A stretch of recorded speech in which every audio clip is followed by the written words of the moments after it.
Pakinggan, panoorin ang opinyon ng bayan sa KakampiOnline.tv Bayan Live Streaming na mapapanood tuwing araw ng Martes mula 1 hanggang alas 3 ng hapon sa pamamagitan ng matatalinong paghimay sa bawat isyong pambayan nila Ray Habiliana, Maris D. Guzman, Malbani Reyes. Dito lamang sa KakampiOnline.tv o kaya tumawag sa telepono bilang 788-3607 o kaya 553-8656. Pakinggan! Pakinggan!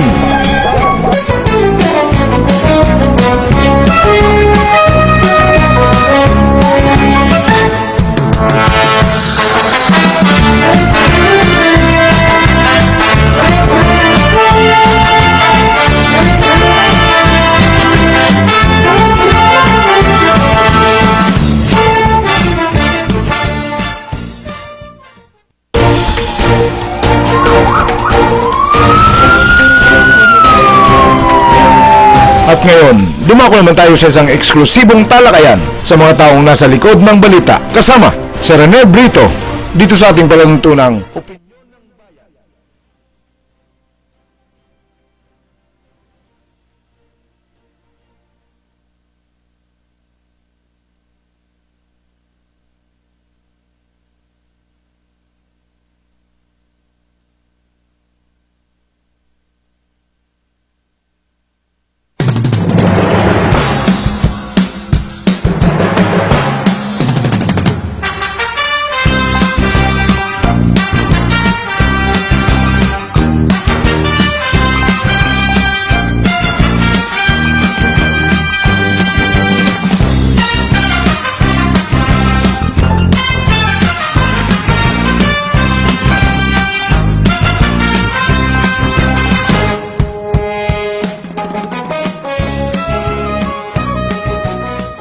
Okay, isang magpapagpalayang araw sa inyong lahat na naming tagapakinig at tagapanood dito sa programang Opinyon ng Bayan sa himpilang KakampiOnline.tv na inyong regular na masusubaybayan tuwing araw ng Martes, 1 hanggang alas 3 ng hapon. Ito po ang inyong lingkod, si Malbani Reyes. Ito naman po si Maris D. Guzman para po sa Opinyon ng Bayan. At siyempre mga kaibigan, ako naman po ang inyong lingkod, Ray Habiliana, mga kaibigan. Back to you kasamang Malbin.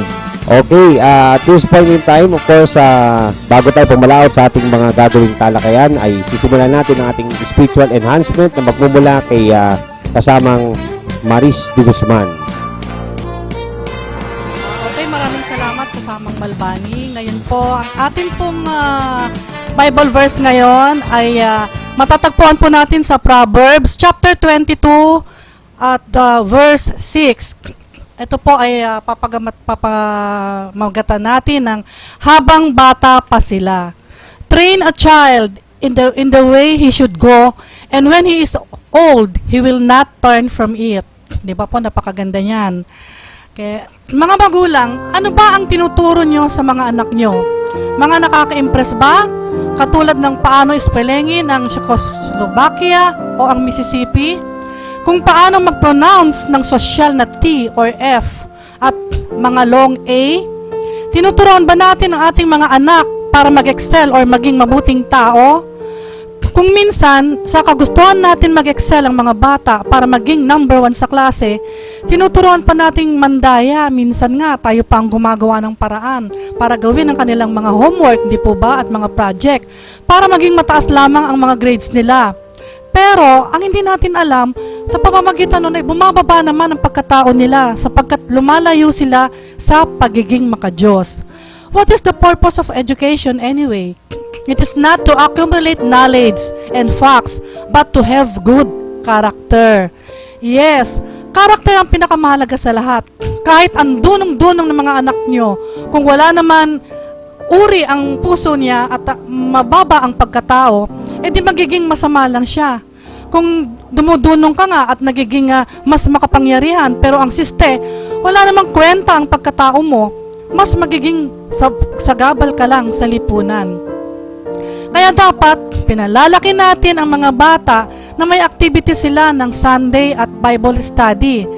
Pinakamahalaga kasi ang first 7 years nila. kung anong tinuro mo, hindi na mawawala yon sa tanang buhay nila. Tingnan nyo ang Pilipino, kung sa 7 to 10 years lumaki sa Ilocos, kahit na 30 taon pa na nakatira sa New York, diningding pa rin ang gustong kainin, di po ba?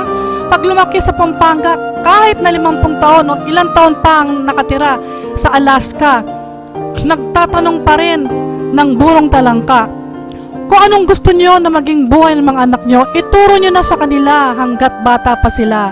Para kahit lumipas pa ang napakahabang panahon, ay hindi na nila ito makakalimutan, lalong-lalo na kung kabutihan, sapagkat ito po ay nakatinim na sa kanilang pag-iisip at nakatinim na po, pag nakatinim na po sa kanilang pag-iisip, ito rin po ay nakatinim na sa kanilang puso.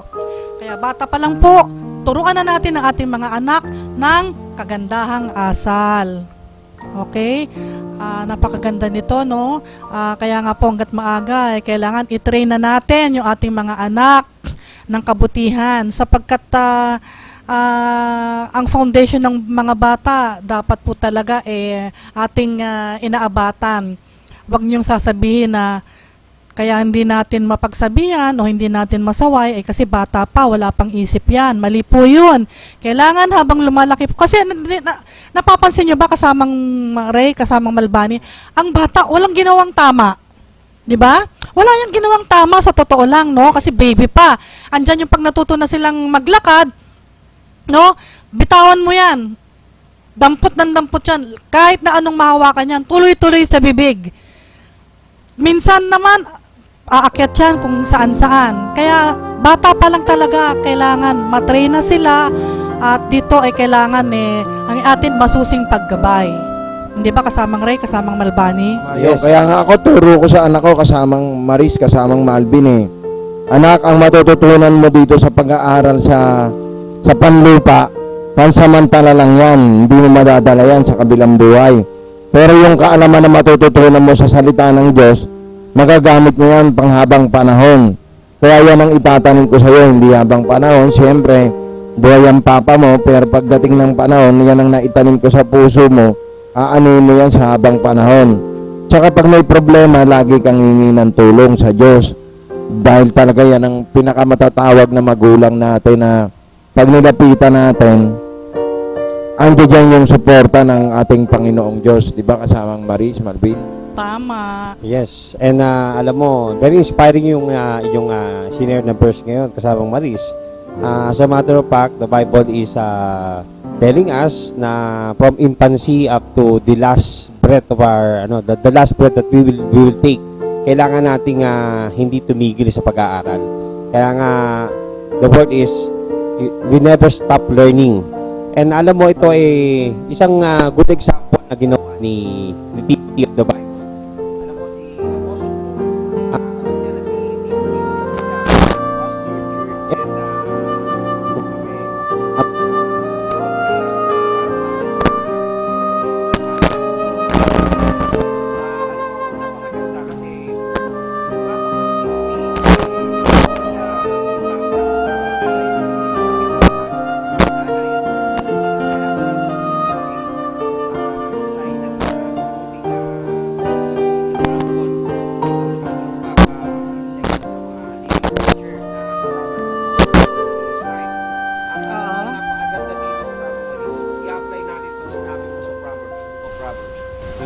Sa the way he should go or when he is old, you will not depart from it. Ang ibig sabihin nito applicable to even in the present times sa ating mga kabataan. That is, we are encouraged by our Lord himself, to read the Bible. And reading the Bible is very important for our spiritual enhancement. Oo, tama yan. And as you read Dapat today, habang bata pa lang, yes, natuturuan as na you yung mga read bata. today, you will lead tomorrow. Alam niyo yung pinapakita dito sa verse na ito, yung tinatawag na na training, spiritual training, no? It is referring to spiritual training ng mga kabataan. Kasi ang kabataan, kapag yan na-nurture mo spiritual, he will walk not according to the flesh but according to the Spirit of God. Kasi Yes. yung pag na-nurture dalawang bagay. Sa mundong ito, meron yung mga mapandayang kaalaman eh. Mhm. At times, we nurture our kids or we nurture our child. Aha. Akala natin, correct yung nurturing natin sa kanila. Pero Mhm. ang katunayan, Yun pala. mali. Mali, oo. Kasi ito yung naagawian na rin natin na mga turo ng mga magulang natin siguro o ng mga Katulad ng natin. halimbawa, kasamang Katulad Malbani. Yung mga grandparents natin, Mhm. tinuro sa ating mga tatay na huwag kang paape, kailangan lagi ka mauuna, buting mauna ka, huwag ka lang maunahan. Yes, So, oo. ibig sabihin dito tinuturo na by way of physical violence. Oo. Mga kabataan, Sasabihin pa, kailangan gumanti ka, gantihan mo. Ganyan, di ba? Oo. Ito, yung pag-nurture dito ay mali, pamamaraan kasi it is not according to the word of God. So, ang pag-nurture na itinuturo ng ating Biblia ay yung spiritual nurturing or spiritual nourishment na tinatawag. Oo. Kaya ang admonition sa atin dito is to never stop learning, no? Kasi number one, reading the Bible is not meant to inform, unlike all other books, no? It is meant to transform. So there is a big difference between information and transformation. Kaya yung verse is very much applicable dun sa transformation ng buhay ng isang tao. Yes. Napakalaking bagay kasi Mm. kapag ang isang tao o isang bata ay na-transform siya, malaking pagbabago sa kanyang buhay. Kaya yung sinasabi mo na na train up a child the way he should go, for when he is old, he will not depart from it. Number one, yung kanyang nakagawian ng siya'y bata pa, mahirap nilang bitawan yan. Kaya nga sabi, di ba, yung in-example ng mga matatanda sa atin, yung yun daw kawayan, kapag ito ay matanda na, Oo, magandang kasabihan yan, oo, kasamang Malbani. may yung yantok, kapag ito'y matanda na, hindi mo na to pwedeng, kumbaga, ituwid kung ito'y bumaloktot na. Yes. Kasi napakahirap Makunat na eh. na. Oo, ganun yun. Ang ilustrasyon niya na kasamang yes. Malvin. Kaya nga napakagandang verse ito kasi dun mag-a-apply yung sinasabi for when he is old, he will not depart from it. Kasi Yes. kapag ka matanda na, ibig sabihin, he is old already of age, napakahirap mo nang baguhin sa kanyang kaisipan o tanggalin sa kanyang kaisipan. Yung mga Oo. tinatawag na tradisyon Nasa sistema niya na o kasi. nakagawian na. Tulad yung sinasabi Oo. mo nga na, yung mga Ilocano, kahit sa madali sa ibang lugar, yung pa rin ang gusto nila. Yes, oo. Kasi yun ang kanila, nakagawian. Yun ang Yes, kanilang tama. nakasanayan. Oo. At ang masakit nito, madalas ng mga tinatawag natin traditions, mga vain traditions as the Bible may call it. Pag sinabing vain tradition, ito yung mga tradisyon na hindi naaayon sa salita ng Diyos. Ito ay ayon lamang sa mga tradisyon na gawa-gawa ng tao. Kaya ito hindi dapat sundin. Kaya nga sabi ni Peter, Apostle Peter, no, of the Bible, sinabi niya, I ought to obey God than men. Ang ibig sabihin, kapag ang isang tao ay kinakailangan ng sumunod, titignan niya kung anong, kumbaga magkakaroon siya dapat na magandang pamantayan sa pagsunod. Yung bang inuutos sa kanya ay naayon ba ito sa salita ng Diyos o hindi? So kapag ito ay hindi naayon sa salita ng Diyos, katulad nga ng mga vain tradition o yung mga tradisyon na ginawa ng tao, o if it is not scriptural or biblical, then meron kang kumbaga meron kang karapatang hindi sumunod. Sabi nga, you ought to obey God than men. So, Yes. yung Proverbs na to, napaka-applicable to when it comes to yung mga kabataan natin ngayon. And for our parents to be able to nurture their child spiritually, yung sinasabi mong worthwhile activities, alam mo na ginagawa na yan ng mga simbahan na yung mga worthwhile activities na yon is in line with their spiritual nourishment. Kaya meron nga mga Sunday school, may mga discipleship lessons. Na talaga sa mga nakalaan simbahan. lang para sa ating Panginoon. Yes, at ito'y nakalaan para sa ating spiritual nourishment. Yes. At alam mo, kasamang Maris, hindi pa rin huli ito para sa mga late bloomers kung tawagin, yung mga hindi pa nakakasumpong ng kaligtasan sa Panginoon, hindi pa nakakilala sa Panginoon. Kung sila ay nakakilala na, alam mo, the more maging exciting sa buhay ng isang tao na kapag siya'y nakakilala kahit na at a later age, itong na nagpasa nating Proverbs na to na sinasabing train up a child the way he should go, for when he is old, he will not depart from it. Maaari pa rin ito. Hindi pa naman huli ang lahat. Yes, kasi alam May mo, chance pa din. kasi tayo, sabi ng Bible, ang karamihan sa mga tao ay bulag, sila ay ligaw, at sila ay nadaya.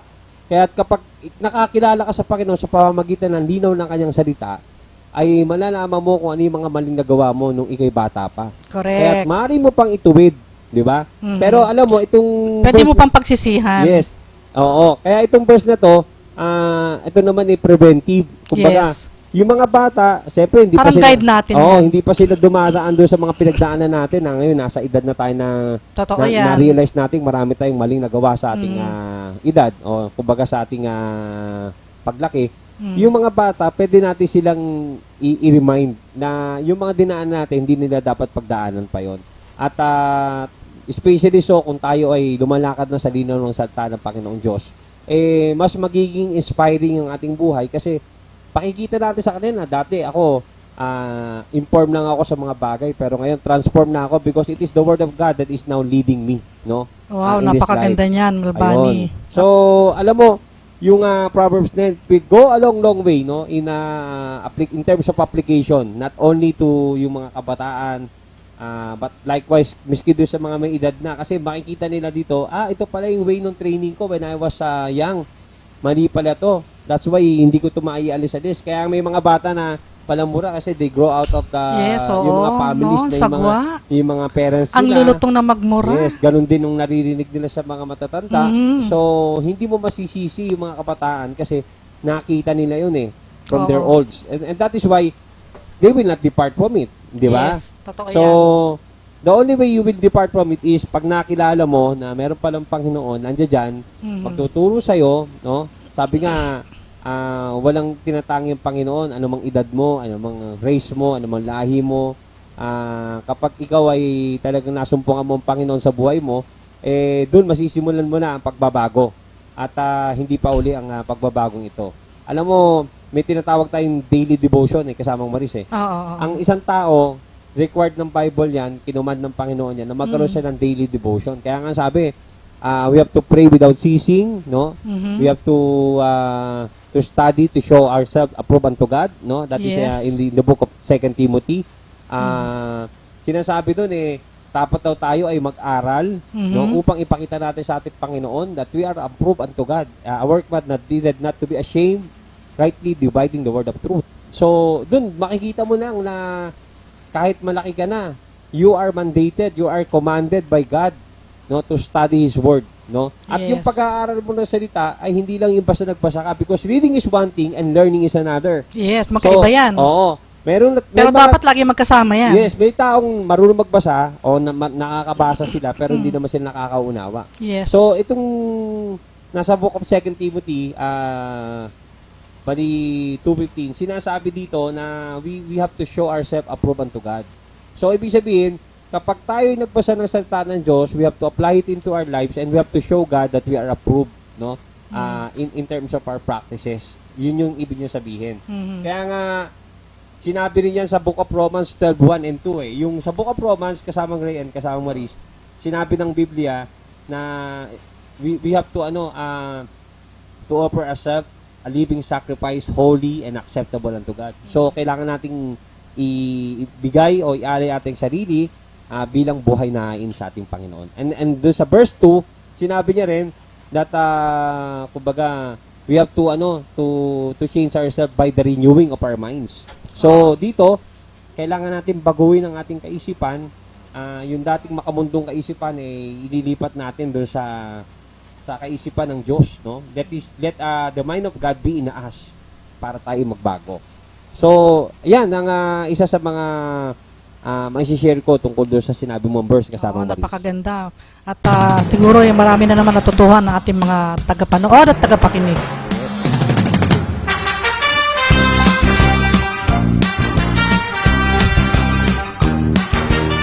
And sa ating pagpapatuloy kasamang Maris ay of course, nais din natin talakayin ang Hindi, kasamang Malbani, bago tayo magsimula, nais muna nating batiin ang ating mahal na Pangulo Yes. na isang maligayang kaarawan at sana po ay Yes. marami pang kaarawan ang sumapit sa inyo.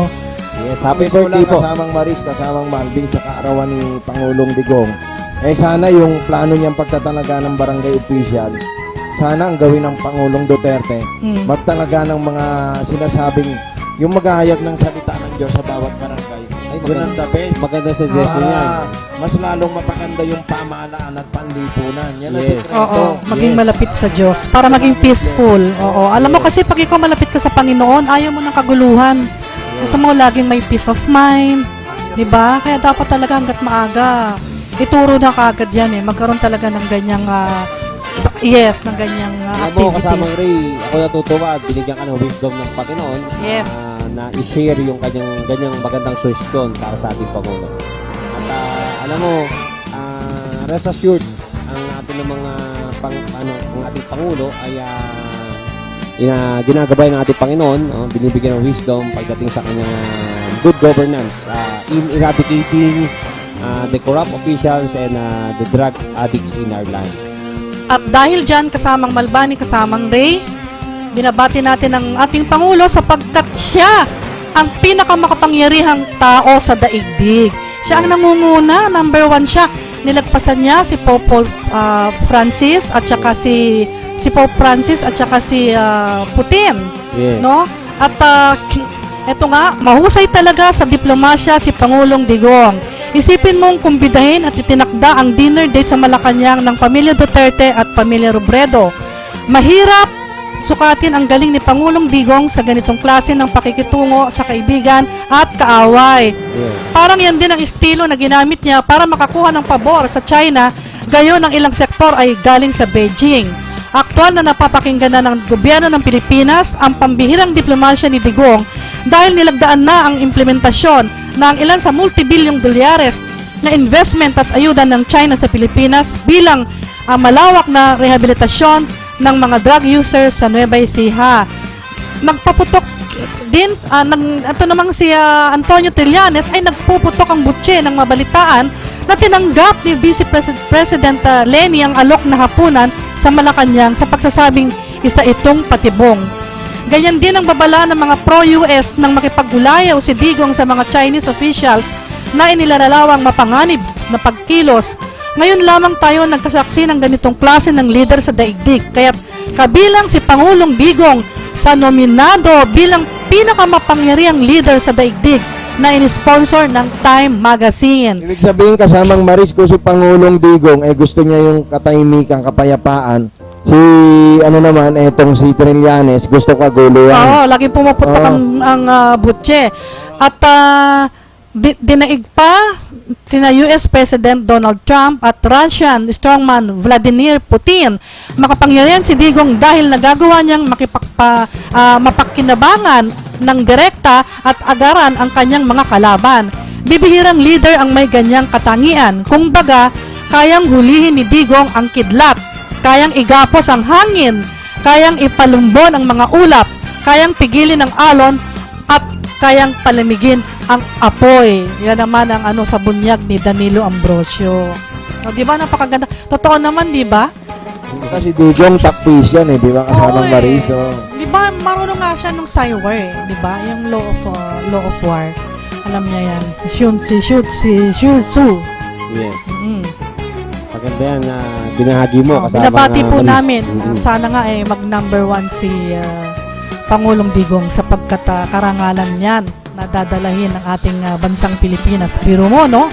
Isa na namang Pinoy at presidente ang siyang maghahari o siyang magiging sikat, number 1 sa buong mundo.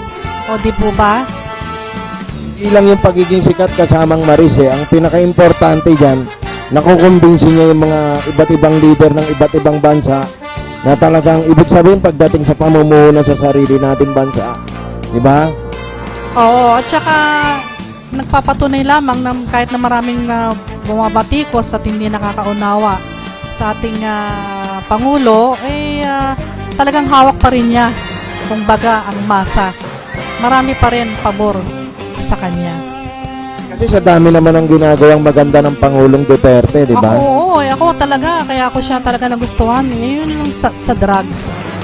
Yan, sa drugs talaga. Alam mo kasama mo rin, yung mga detractors natin Pangulo, we always do everything, no?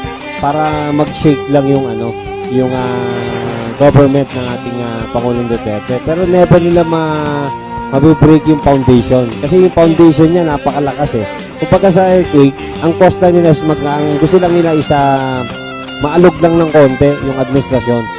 Pero hindi nila, alam nila, admittedly on their part, hindi nila kayang bubagin yung isang administrasyon na mayroong tinatawag natin nga matibay na pundasyon. And that is because Matibay na. that is because our President Duterte is the President of the people.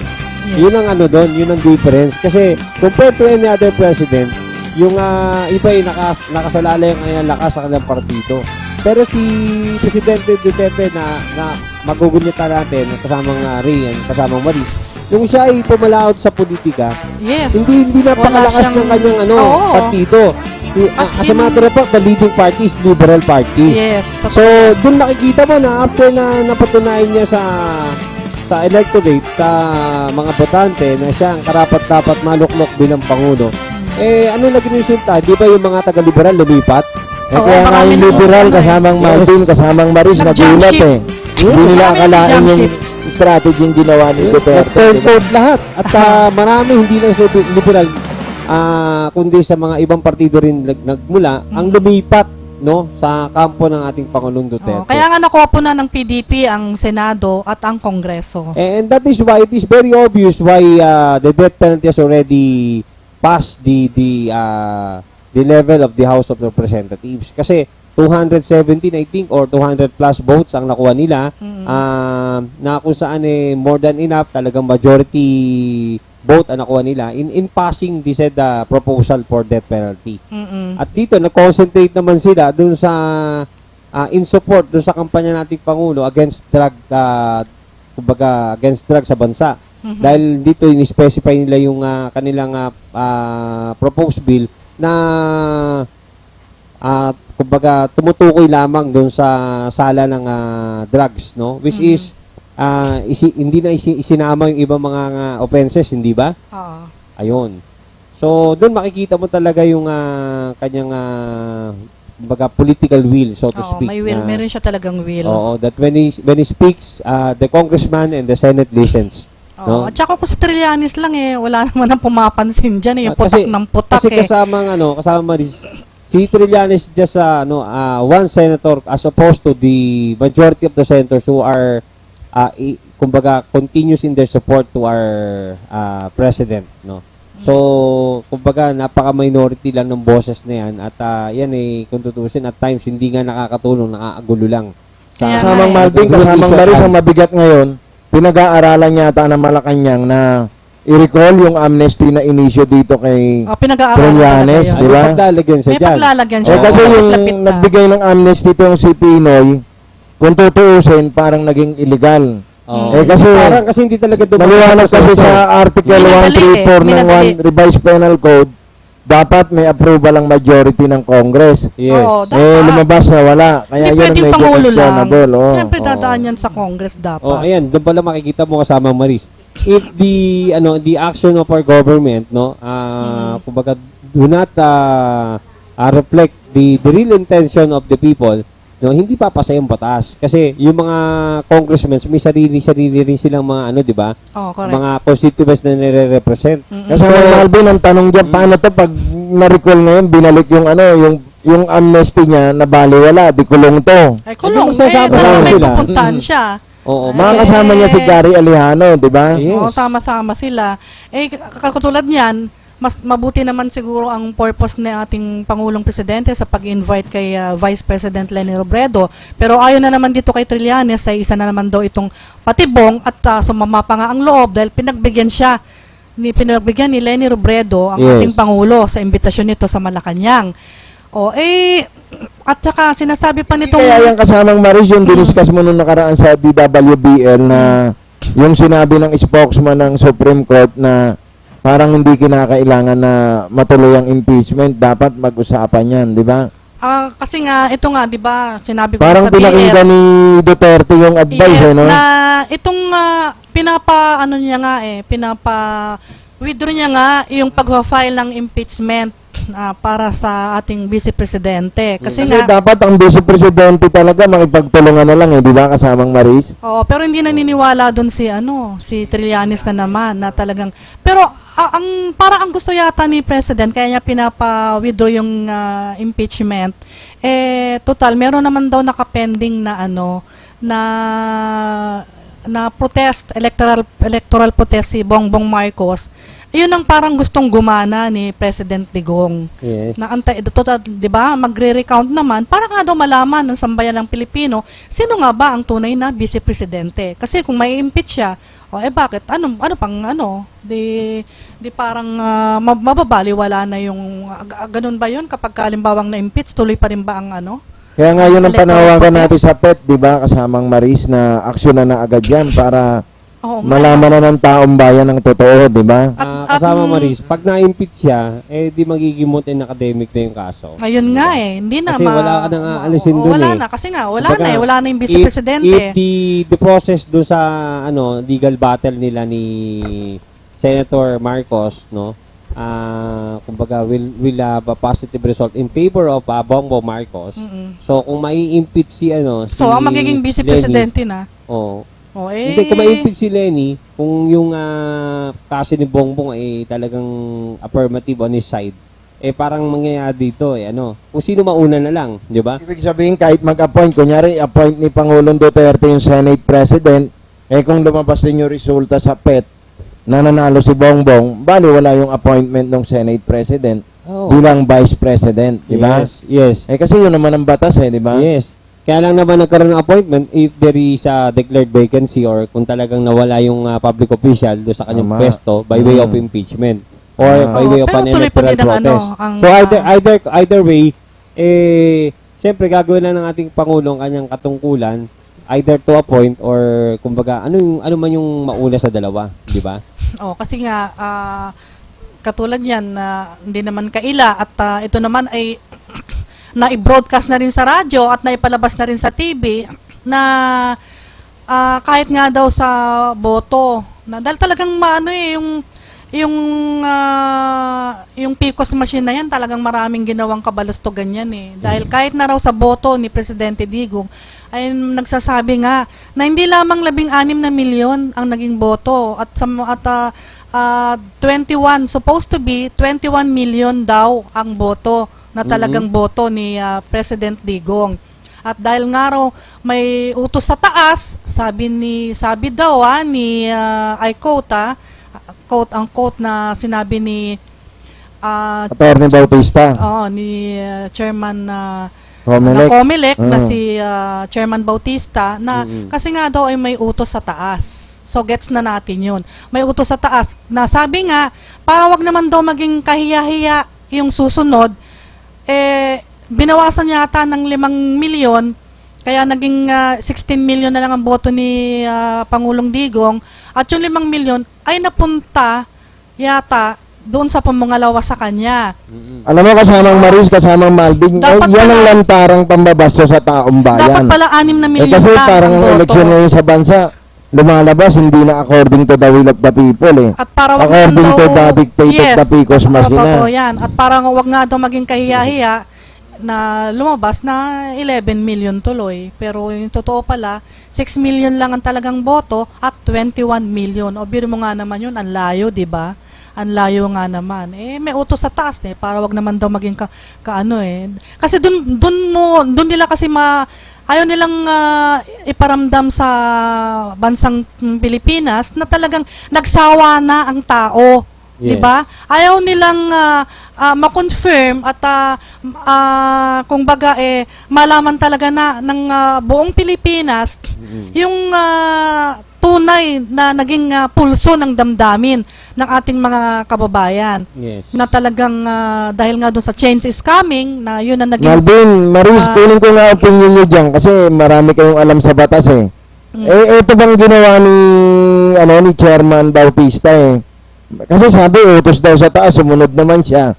Hindi ba pwedeng ma-impeach din tong si Bautista? Kasi parang lumalabas, sumunod siya di ba? Nangyari. Hindi, for one, para magkaroon ng liability si Chairman Andres Bautista, kailangan pag dinimanda sa isama ng idemanda yung sinasabi niya nasa taas kasi principal and agency yan di ba? Oo. So, kung Kailangan isama din. Hindi man pwedeng gagawin mo liable yung inutusan pero yung nag-utos Yung nag-utos, hindi. Oo. So kailangan diyan pareho silang paharapin in the Ibig sabihin, malaking Oo. ebidensya tong testimony nito ni Attorney Andres Bautista ng chairman ng COMELEC, Kasi diba? his testimony is one, pero yung evidence to support and kumbaga to strengthen his testimony is another. So, maring paniwalaan Kailangan may corroborating testimony. Being, Oh. being the chairman, mali siya paniwalaan, reliable and credible witness, pero yung mga supporting evidence na sinasabi niya, Hindi, tsaka yung kailangan- kasamang Malvin, yung mga circumstantial evidence, di ba? Yes, of course. Importante rin yun di ba? Tama. Kaya dapat mapanaliming maigi to kasi nakakatakot dahil kung mismong chairman ng COMELEC pag inutusan ng Pangulo sunod-sunuran, nako, delikado na. Bakit pa nagkakaroon ng eleksyon? Kung Yes. tayo pa na according to the dictate ng PICOS machine na lang, di ba? Tama. Okay. Okay, meron daw tayong tayong... reaction from a caller that is Mr. Anton. Okay, Mr. Anton, ano ba yung reaction mo sa ating dinidiscuss ngayon? Hello, magandang hapon sa inyong tatlo, Kuya Ray, Yes. Kuya Malvin, and Ate Maris. Yes. Magandang hapon, Suki. Magandang hapon, Anton. Gusto ka na, Anton? Okay lang po, Ate Maris. Yung balita. Okay, Ano ba tayong okay naman benta? po. Yes, Kuya Ray. Maraming bang benta o wala? Ayos lang. Ayos lang, okay. Oh, ano Maganda bang negosyo. opinion mo? Ano ba opinion mo? Yung tungkol dito kay Duterte, Opo. Ano doon? sa akin dapat pagpatuloy niya yung ginagawa niya na panunungkulan sa gobyerno. Bakit? Kasi kung ano yung nasumpaan niyang tungkulin, kasi talagang hindi talaga siya magpapadikta sa impeach Sana kung ano, tapusin muna niya yung kanyang termino sa loob ng 6 years. Pabor ka na matapos ang termino ni President Duterte.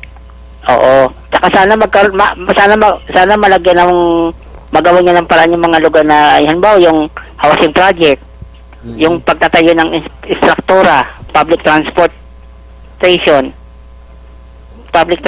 yung MRT line 4. Yes.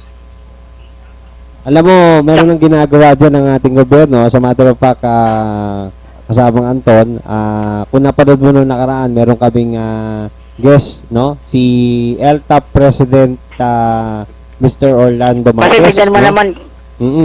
Kuya Ray, Kuya Oo. Malvin, Ate Maris, ilang administrasyon na ang nagdaan.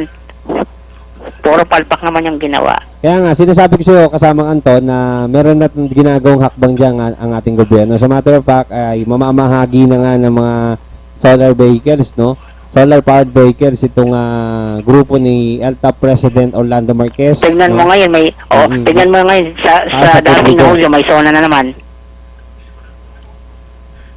Okay. So, Tsaka alam mo dapat, yes. Mr. Anton, with respect din sa pinag-uusapan namin kanina doon sa isiniwalat ni COMELEC chairman hinggil sa di umano'y iniutos sa kanya ng itaas upang dayain ng ating Pangulo. Ano ang masasabi mo dito? Anong opinion mo?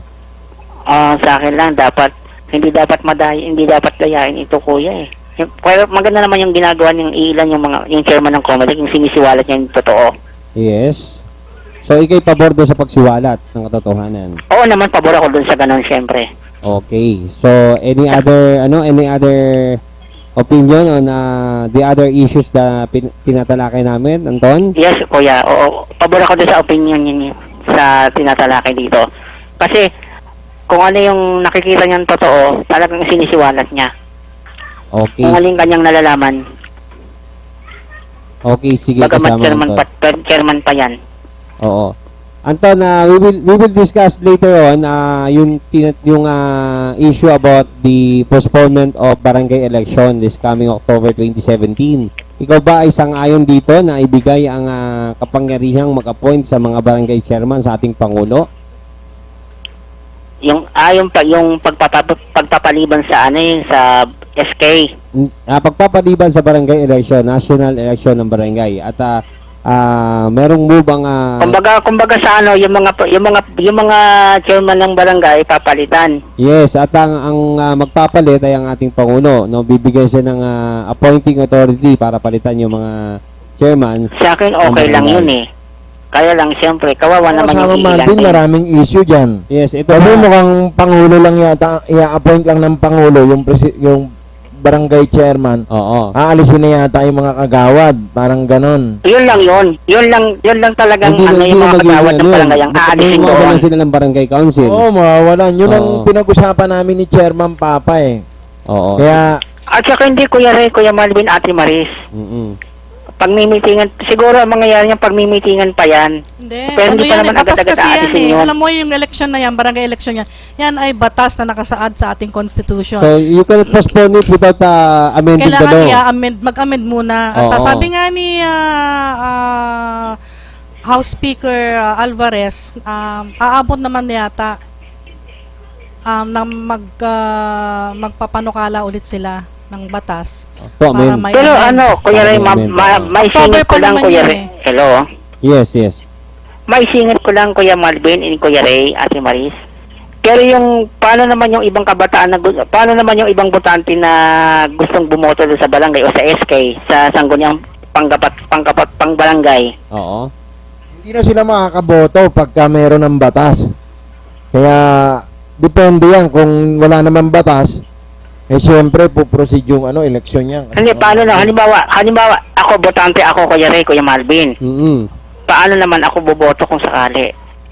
Kung pagpapaliban Kung ito. magkakaroon ng pagpapaliban, ibig sabihin, hindi ka makakaboto dahil pinagpaliban nga eh. Oh, wala kang botohan eh. Walang eleksyon pinag-uusapan, no? So, ang pinag-uusapan na natin ngayon, kung sakaling ito'y matuloy, ay ikaw ba isang ayon doon sa ibibigay ng Kongreso na power sa Pangulo na mag-appoint ng barangay chairman? Kasi alam mo, yung power of appointment doon sa mga barangay chairman or public official, meron talaga ang Pangulo. Pero with respect to this special case, no, itong particular na circumstance na ito, Yes.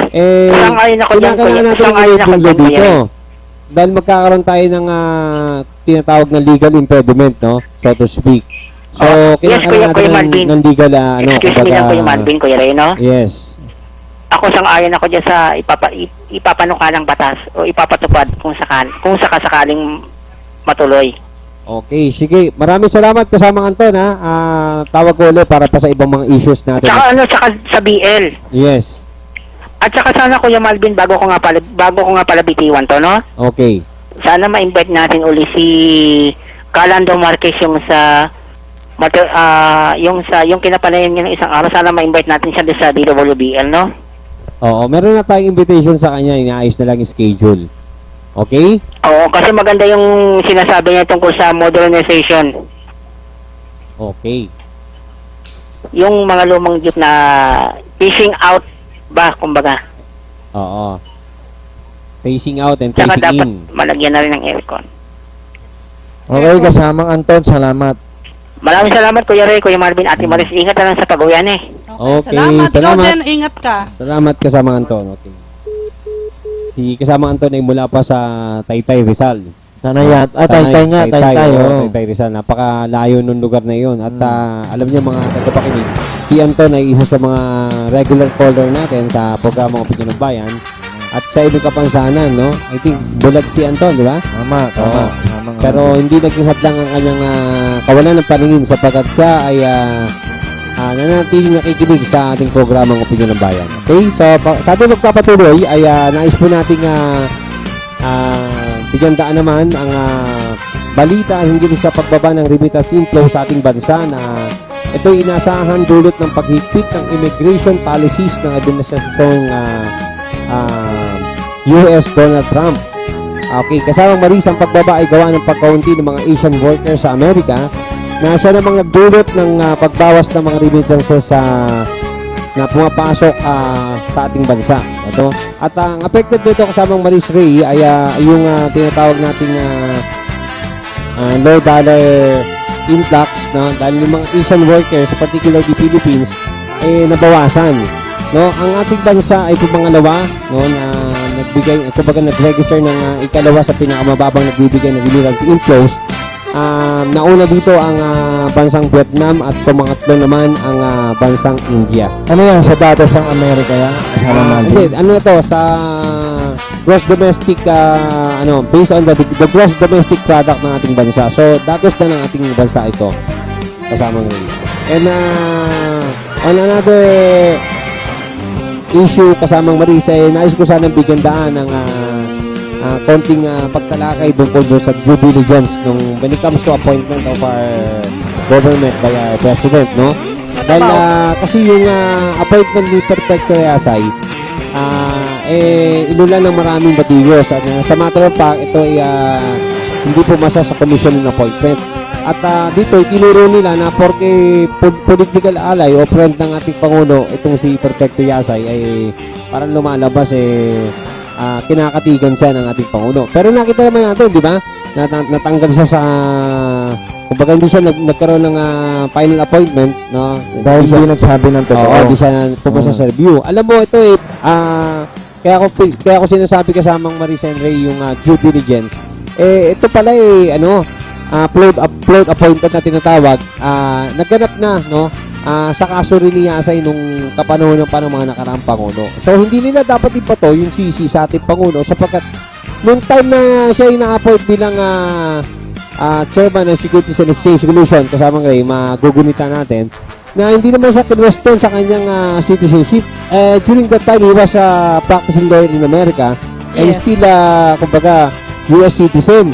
Correct. So ibig sabihin nakalusot itong appointment na ito, natapos na yung kanyang termino na walang naasisi. Doon ka nga magtataka Diba? Oo. But kung sasabihin nila, porque malakas kita Duterte, ina-appoint kahit na ganun. Oo. So, ibig sabihin mga kababayan, doon mo makikita ang good faith on the part of our president na kumbaga, hindi ito, walang personalan, ito yung trabaho Ibig sabihin kung may legal impediment, Yes. talagang tatamaan ka, ang di ba? basis, hindi lang yung friendship, kundi yung kakayanan din naman nung ina-appoint. Kaya lang, ang naging problema nga lang, walang naging safe measure, so to speak, ang ating gobyerno para ma-check yung tinatawag nating political appointments. So, kaya kinakailangan magpanukala sila ng batas sa Kongreso, no, that will check, no, ito tinatawag na due diligence, no. Yung kung saan yung ating Pangulo, magkakaroon muna ng parang safeguards o clearance to check with the appropriate agencies kung yung bang kanyang ina-appoint ay wala na magiging legal impediment. Para pagdating sa CA, swabe na lang. Smooth na. Smooth sailing wala na. na magiging question, all the Oo. documents attached, no? Tama All the yan. legal documents attached to the appointment. Hindi yung nagkakaroon pa ng Oo. debate, no? Oo, kasi parang mangyayari dito, rubber stamp na lang yung CA pagka may in-appoint ng ating Pangulo dahil lahat naman ng mga documents na pwede nilang questionin o erase during the Hindi pa yan kasamang diba? Malvin, nagagamit pa sa politika, di Kaya ba? nga Yes, eh. tsaka alam mo, hindi para sa akin, no, ang appointment kasi is the prerogative given to the president, no, by the Constitution. So, ibig sabihin, paano niya may enjoy to kung ang mangyayari dito ay pagdating sa CA, hindi rin naman ma-aproban. So, kaya nga, yung suggestion ng due diligence by way of taking safe measures or by an enabling law na kung saan kapag ito yung na-comply ng Office of the President, pagdating sa CA, sigurado smooth na yan.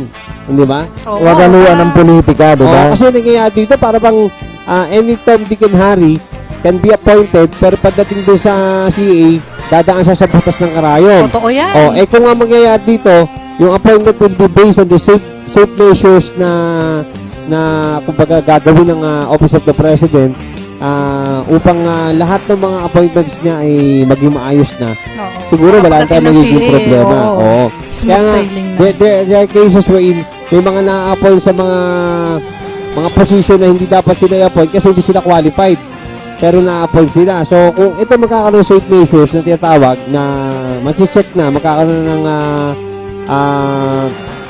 safety standards yung ating office ng appointing authority, pagdating doon sa CA, wala na tayong magiging problema. Di ba? Kaya malaking bagay kasamang Malvin pag magkaroon na tayo ng pagkakataon, magkakaroon na tayo ng access sa Senate tsaka sa Malacanang, Yes. marami tayong mai-interview na para makuha natin yung mga side nila, di ba? Yes, tama. At alam mo, kapag ka kasi sinasabing yung power of appointment is under the prerogative of the president. Wala tayo dapat doon maging problema, no? Kasi isa yun sa mga privilege ng appointing authority, di ba? Kasamang Ray. Ayun. So, kaya nga may mga tinatag ng co-terminus na ikaw ay nandiyan dyan hanggat nandiyan pa sa pwesto yung nag-a-appoint sa'yo. So, Ang karir di ba? oo. So, nagiging problema dito, nagiging politika eh. Kasi pag ang in-appoint, siyempre, kakakalyado yung sigurado ng Pangulo, mag-o-oppose yun, yung mga kalaban. Kahit Diba? minsan overqualified na dahil sa Yes. politika, ayan nangyayari.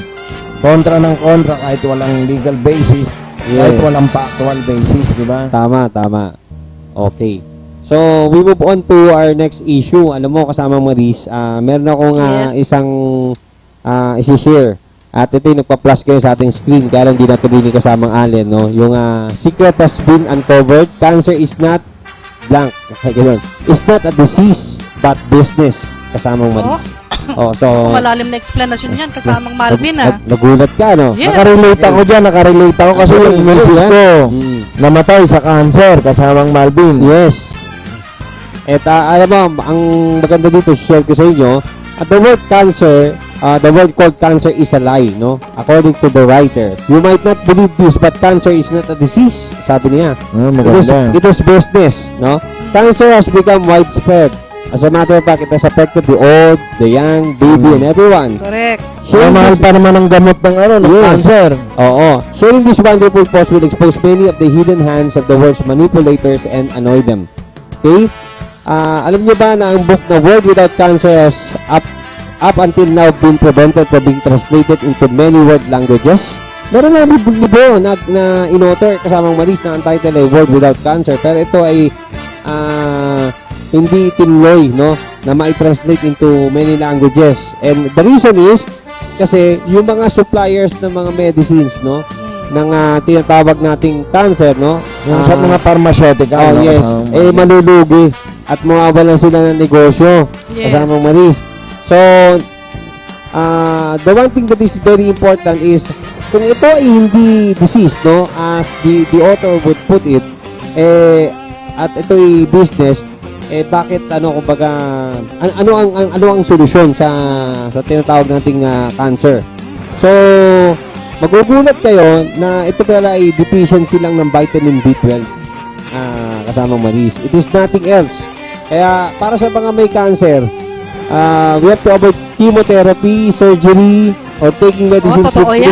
Ako, in-under ko sa chemotherapy misis ko, kaya Kasi alam namatay. niyo mga kaibigan, yung chemotherapy, yung radiation, pinapatay niya ng mga bacteria. good cells ng ating body. nadadamay. So instead na umaba yung buhay ng tao, dahil pinapatay niyo yung good cells, lalong pinaiiksinin niyo. At alam niyo, na-discover ko, ito palang chemo, itong radiation na to, at anumang gamot na ipine-prescribe sa mga cancer patients, kumikita ng 30% ang mga doktor.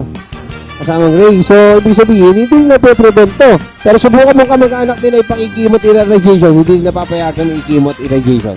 Kasi buhay na. Kumbaga may konsabahan yung Yes. pharmaceutical sa Yes, mga and doktor. we will recall kasamang Maris, no, in the past, no, na may maraming mga seamen ang namatay, they lost their life to a disease named or called scurvy. If you can recall it, kasamang Maris, ito yung sakit Sir Marvin, may mensahe muna ako sa mga doktor na nakikipagkontsabahan. Yes. Ito yung mensahe ko, Dok, mamamatay din kayo. Di ba? So talaga kasamang Ray. Okay, so going back to the topic kasamang Maris, yung scurvy na tatandaan nyo, maraming pinatay na tao ito na afterwards it was discovered that scurvy was just a deficiency in vitamin C. That means it wasn't a disease. No, so ganun din ito in the case of cancer. Ito ay deficiency lamang with vitamin B12. Ngayon, ang solusyon kasamang Maris. Yun ang magandang parte, yung Ito solusyon. yung pinakamaganda. Prevention and cure of cancer will be obtained simply through the following strategies. Okay? What Makinig strategies? po mga tagapanood Yes, at makinig po tagapakinig. kayo at napakalaga niyan. Those who have cancer should first try to know what cancer is. Do not panic. You should investigate the condition. Okay? Since cancer is only a deficiency in vitamin B12, kailangan na po natin kumain ng mga about 15 to 20 pieces ng apricot stone nucleus o fruit stone every day at ito ay magiging maayos na po ang ating kalalagayan. Ano ba yan? Kasamang Malvin, yung binabanggit mo. Ito, ang apricot isa fruit, no? Meron siyang buto at yung nucleus nun, ito ay cure doon sa tinatawag nilang cancer. At Ibig bang sabihin nito, curable pa yung cancer? Kasamang yes, Malvin. kaya nga sabi sa'yo, deficient lang tayo sa B12. Ang B12 na to, binibigay nga itong apricot stone nucleus o fruit stone. And meron pang enumeration dito sa aking listahan, no? Kasama dito ang pagkain ng mga wheat bud, no? Wheat sprouts kung tawagin, no? Itong wheat bud kasamang Maris is a miraculous anti-cancer medicine. It is a rich source of liquid oxygen, no? And strongest anti-cancer matter named latril. This matter is present in the fruit stone of apple and is the extracted form of vitamin B12 or amygdalin, no? Amygdalin. The American medicinal industry has started implementing the law for forbidding latril production. Bakit? Kasi itong medicine na to na manufacture sa Mexico na inismagin naman sa USA kasamang Ray, of course ito yung nagpapagaling nga nung sakit na ano sinasabi ng sakit, no? O yung deficiency lang sa B12 na cancer. Nag-ano sila ng law na pinababawal nila tong latril production. Dahil nga kasi marami Ibig sabihin kahit sa mga mambabatas may connection sila kasama Malvin. yes. Alam mo, napag-usapan na natin to kasamang Ray. Malaking pera gumagana dyan. Yung ating bisita noong nakaraan, matatandaan si LTAP, di ba? President, yung presidente ng Liga ng mga Super at Operator sa Pilipinas na si Mr. Orlando Marquez, sinasabi niya, pinrevent yung kanyang mga magagandang proposal. Dahil bakit kamo? Kasi daw yung kanyang proposal ay papatay sa negosyo ng mga malalaking negosyante tulad ng mga may-ari ng mga gas station. At Kaya yung iba pa tama mga- yun. Di ba yung magugunita natin kasamang Gray na meron tayong Filipino inventor na naka-invento ng sasakyan tumatakbo sa tubig. Yes, Tama, oo. oo. So Nawawala. ito Oo nga eh. ito papatay sa negosyo ng mga malalaking negosyo ng langis, no?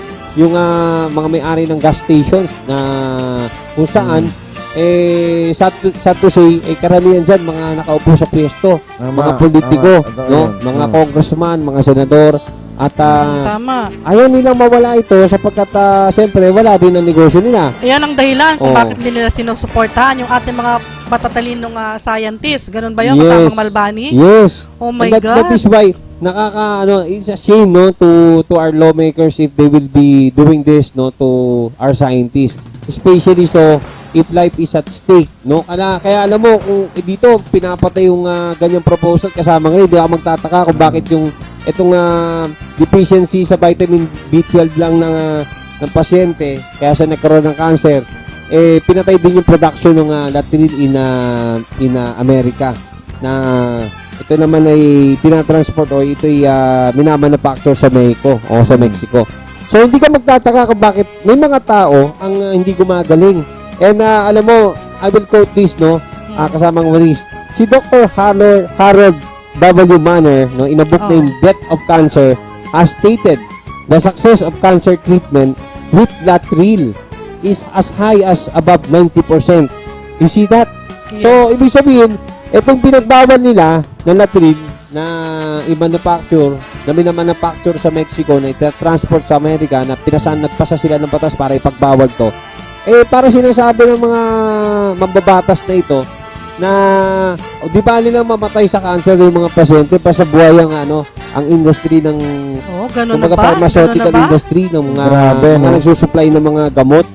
So, you see how evil yung mga tao na binigyan mo ng pesto para gawin nila yung kanyang trabaho para Baka kasosyo sila sa negosyo kasama Yes, Malvin. hindi lang kasosyo, no? Chances sila mismo yung operator, o sila mismo yung mga pharmaceutical firm owner na to, na malalaking pharmaceutical firm.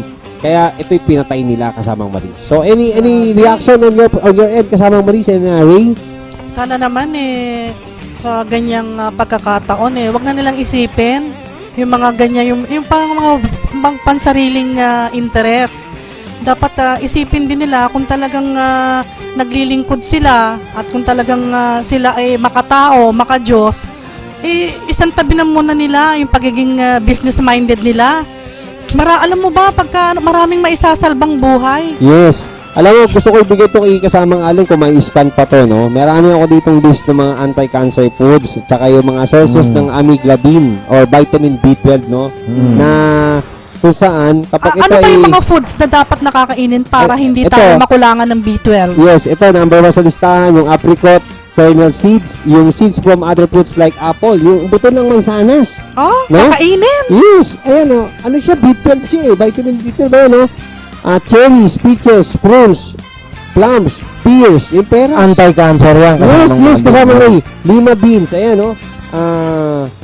Papa beans, tapos wheatgrass, almonds, lahat ng mga berries including raspberries, yung elderberries, strawberries, blackberries, blueberries, buckwheat, sorghum, What is millet? Millet. Ah, How does it pronounce? barley, millet, Millet? tapos cashew, macadamia nuts, bean sprouts, no? Lahat ng mga sinabi ko na ito nasa enumeration are the highest sources of absorbable vitamin B12. Oh, alam mo nga, sabi nga yung mga... Kaya ako, lagi ako may dala sa sasakyan ko niyan eh. Kung Alam mo, ito pala yung strawberry. Kasama nga Allen, no? Ang kung cancer possible ka mo eh, ma-scan to, para gumaling ka para eh, maipakita natin sa ating kailangan daw mga kasamang Ray. kapanood. Gugutumin mo ang mga cancer na yan eh. Yes. Kasi pag kumakain ka ng bawal, gusto nila yan. Yes. Finifeed mo sila lalo, So, ibig sabihin, lumalakas yan. Deficient yung B12 natin, di ba? Yes, So, oo. para ito ay ma-enhance natin, kailangan nating mag-load, mag-reload yung tinatawag nating B12, no? So, by that way, Ganun meron pala tayong yan. natural way o natural method na labanan Oo. yung lumalaki o lumalagong cancer, no? Alam Pero mo ba, kasama Malvin, na-search mo si Dr. Robin Navarre. Ano ba Yes. yung ini-introduce ni Dr. Kasi Robin another Navarre? treatment kasama ngayon, buti na-open mo yan, no? Ang tinatawag na ang treatment naman yun ay yung tinatawag nilang RCD, no? Ito yung tinatawag nila. Kasi pwede rin natin invite si Dr. Navarro para maganda, ma-explain niya yan. I think meron din siya radio program sa DWIC. Oh. Okay. So yung kanyang inimbento, no, ito yung isang Filipino doctor, mga tagapanood, yung tinatawag nating rapid cellular balancing or RCD, stem cell enhancer. Itong RCD nito napakaganda sapagkat dito sa pamamagitan Ray ng pag-inom ng whey milk, no, binuboost nito o pinapalakas Ang nito whey milk na yan, nanggagaling to sa sa gatas ng baka, no? Ayan. It is made of the extract of cow's milk na kung saan dito ay pinalaki nila, binibigyan nila ng potential yung cells para mag self-replicate, no? Into mature and specialized functional cells, no?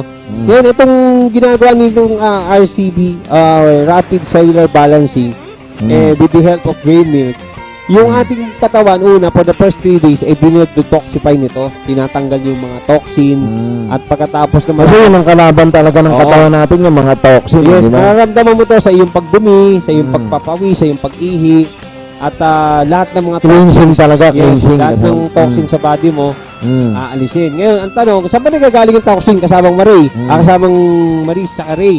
Sabi ng ng studies, ang toxin ay 3 ang sources, identified sources. Number 1, yung environment. Kasi yung environment mo, maraming toxic chemical, like merong paprika dyan na kumbaga health hazard, dapat umalis ka doon. Dahil kung ito'y nakakasama sa baga mo, nakakasama sa puso mo, sa katawan mo, in general sa kalusugan mo, kailangan is either umalis ka o paalisin mo yung pabrika. Kung hindi naman aalis, di umiwas ka muna, di ba? So, Yung that's number 1. second hand smoke, Alam ko. nakaka-epekto rin yan. Yes, oo. Kahit third Toxin yan. smoke, lahat yan, Yes, diba? mas May third grabe smoke, yun, mas no? grabe Third ang hand, oo. third smoke. So, yung toxin na yon is number 1 na nagiging cause ng pagkakaroon ng toxin na ating katawan. Pangalawa naman, yung tinatawag nating hormonal source. Meaning to say, kahit wala ka doon sa environment na gano'n, hindi ka nakaka-inhale ng mga harmful chemicals kasamang Maris, Oo. maaari ka pa rin magkaroon ng toxin sa body. Which is, Dahil- ang result naman ay hormonal. Ang reason naman is hormonal. Meaning to say, yung toxin nanggaling sa genes, no, nandiyan dyan sa hormone mo, magmamanifest yan sometime, no. So, ibig sabihin, maring bata ka pa, pwede magmanifest na, or maring sa later part ng edad mo magmanifest na rin yan. So yan, pinaplas sa screen mga tagapanood yung kaninang nasabi ko na list of anti-cancer foods. So maaari nyo po itong i-take down upang dito po ay siguro kumain kayo ng marami Naku, nito. napakalaga po niyan. Oh, napakalaking bagay po ito. Malaking bagay po Upang, yan. Huwag mo na hintay magkaroon pa Kaya kayo wala ng tayo cancer bago kayo nagkaka-cancer kakain. dahil di ba? lack tayo ng B12. Yes, and Kulang even- tayo sa B12. Yes po, and eventually, pwede na po tayo maging cancer-free. Okay, so pinagpapatuloy natin ang discussion kasamang Marisa and Ray dun sa rapid cellular balancing at nandun nga tayo sa topic ng toxin.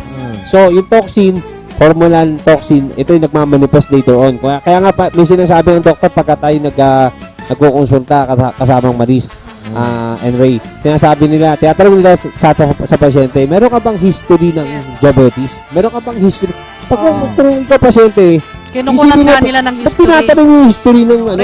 Kailangan Yung, pala yun talaga. sakit nung- Related. nung ano mo, Ako nung- nga, I'm getting impatient kapag No. ka ganun eh.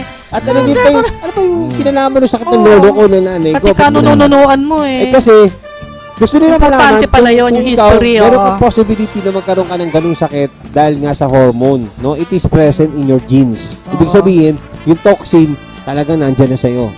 Darating na lang ang oras na magmamanifest siya, magpapakilala sa bilang sakit sa katawan mo. Yes, Okay, oo. so, yung isa environment, pangalawa is yung toxin na galing sa body. Ano naman yung pangatlo kasama Maris? Na ikaw Hindi ba mis- kasama stress dyan? Ayun yung pangatlo kasama Maris. Ikaw mismo magpuputus.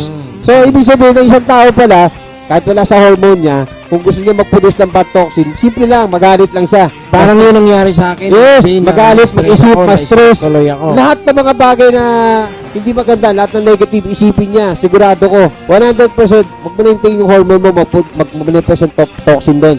Sigurado ako, 100% meron ng unknowingly and unknowingly, meron ng toxin na lalabas sa katawan mo. So, ibig sabihin, ang pasyente, lalo na siya may problema sa kalusugan, lalo pang magagalitin, lalo pang may problema, lalo pang may stress, nadadali. Kaya nauubos yung buhay kaya. Parang natitrigger. Yes! Kaya nga, alba, ikaw, may cancer ka. Alam mo yung karamihan ng cancer patient, no? 90% namamatay kasamang Ray kasi na-stress sila. Oo, tsaka irritable. Correct, eh. ganyan. Stress sila, Correct, nadidepress sila. Inisip nila, mamatay na ako. Stress na, wala na ako, pabigat na ako. So, Oo. yung kaisipan na yun, it produces a lot of bad toxins na nakakatulong sa growth ng mga cancer na ikamamatay mo. Oh, O kaya sa may mga cancer, wag po kayo ma-stress. Mahirap na. Kaya dapat palang approach mo kasamang region to, kasamang Maris. Kasi meron kang cancer. Sabi ng Panginoon, ang body mo, ginawa kong perfect, no? Siya nag-author ng katawan mo. Baka pagdating ng oras, kapag hindi mo sinunod yung tamang regimen, hindi ka nagkakaroon ng tamang diet, at hindi ka masayahin, pag dumating ng oras na umarap ka sa Panginoon, sasabihin sa'yo ng Panginoon, anong ginawa mo sa katawan mo? Hindi naman ganyan yung design ko dyan eh. Ba't sinira mo? Di ba? Ikaw na talaga may kasalanan Yes. nun. So, ang gagawin mo, dapat, start ka na maging happy, no? Happy lang. You really have to Yung smile. kahit hindi naman ka-stress, nai-stress ka. di ba? And that is why itong inimbento ni Dr. Robin Navarro is very useful kasi ang approach dito kasamang Maris is 50-50 ang gamutan. Ano ibig sabihin? Hindi ibig sabihin 50-50. Wala nang pag-asa, no? Ibig sabihin nun, 50% magagaling dito sa regimen. Itong rapid cellular balancing na tinatawag at saka meron pa sila may mga kasama pa itong mga iniinom na mga vitamins din at the same time. Pero iba yung nutrients, no? Hindi ito gamot, no? Take note kasama Maris, hindi ito gamot. Ano ba kinaibahan ng nutrients sa gamot?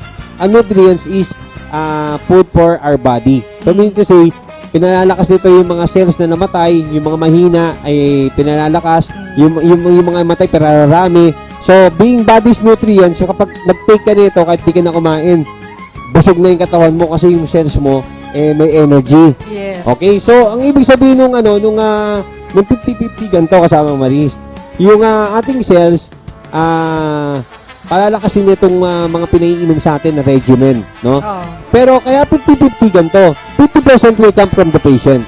At Yes. oo. kailangan niya mag-aid ng tinatawag na nila na 5 letter T, no? Letter Letter T. T. Oh, what's So, that? kailangan number 1, ang pasyente ay nasa tamang timbang. Okay, Aha. pag nag-take siya ng rapid cellular balancer or balancing at saka yung mga kasama pang whey milk at yung iba pa mga listahan na later on ipopress din natin dito, papaskan natin, ano? yung ano na yun, yung letter T na yun, number 1 is nasa tama sa timbang para mas maging rapid talaga yung epekto sa katawan mo. Yes, so. Kasi sabi nila pagka daw overweight ka, may problema na, hindi na balance, no? So, dapat tama lang. So, next letter T, dapat dito, ang isang pasyente ay hindi lang tama ang timbang, kundi dapat siya rin ay merong enough intake ng tubig. So, letter T, number 2 is tubig. Maraming tubig. 8 to 12 glasses a day. Especially kapag ikay cancer patient, at least 12. Go for 12. Yes. 12 glasses of liquids. At pag sinabing tubig po, hindi po to soft drinks, hindi po to yung mga orange juice na tinitimpla na may tubig din. Ito'y talagang tubig, as in pure tubig kasamang maris. So, ibig sabihin, we really have to take note of that kasi yung iba, they mistake juice or soft drinks or Yes. other liquid form of substance as tubig. Yes. So, ang pinag-uusapan natin dito, yung pure water, As no? in tubig talaga. Tubig talaga. Okay? H2O. Yes. And ano na tayo? Pangatlong letter T. Yes. Okay, yung pangatlong letter T natin, dapat ang pasyente ay meron siyang tinatawag na tamang tulog. Okay? So, ibig sabihin, tama yung timbang mo, tama yung inom mo ng tubig. Eh, dapat, hindi ka nagpupuyat. Yes. So, dapat tama din yung tulog mo. Okay? So, yung tatlong letter T na yun, importante. Eh, ano naman yung pang-apat? Yung pang-apat na letter T, dapat dito, yung pasyente, tama ang tulog, maraming tubig, tama ang timbang. Dapat sa pasyente ay meron din siyang tinatawag na tamang yung tawag dito, lagi siyang tumatawa. So, ibig sabihin, hindi siya maging stressful. So, napakalaking bagay nung hindi siya maging tawag dito yung nagpo-produce ng toxin producer. Masungit. Masungit, okay. Oo. So, ano yung last na letter T, no? Mukhang nakakalimutan ko. Abulado ka. Anim yan. Okay. 5 pa lang yun. Total nalilimutan ko, maganda magpakilala ka naman ng impilan din kasamang Sige, mal- pakilala sige, mo sige, tayo. sige. Okay. Hindi Pakilala ka natin muna alam kung kasama saan Walbang. nakikita. Okay, isa na lang, ha? Okay. Oh, isa na lang utang Pakilala mo. muna tayo. Sige, sige. Isang Pakilata tina lang. Pakilata natin yung himpilan, okay? Kasamang alin?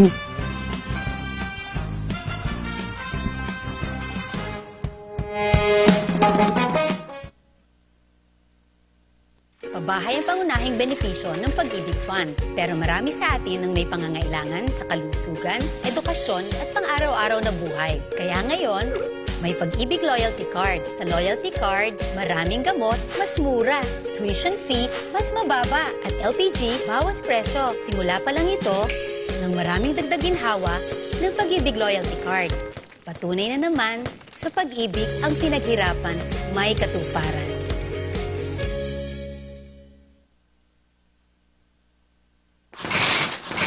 Eto na, kalusugang pangkalahatan. Binibigyang halaga nito ang pagkakaroon ng PhilHealth Card ng bawat Pilipino. Kapag may PhilHealth Card, tiyak na makakatanggap ka ng maayos na serbisyong pangkalusugan. Di na problema ang pagpapagabot sa ospital. At kahit si tatay lang ang miyembro, ang buong pamilya kasama sa benepisyo. Kaya dapat may PhilHealth Card tayong lahat. Mag-enroll na sa pinakamalapit na PhilHealth office.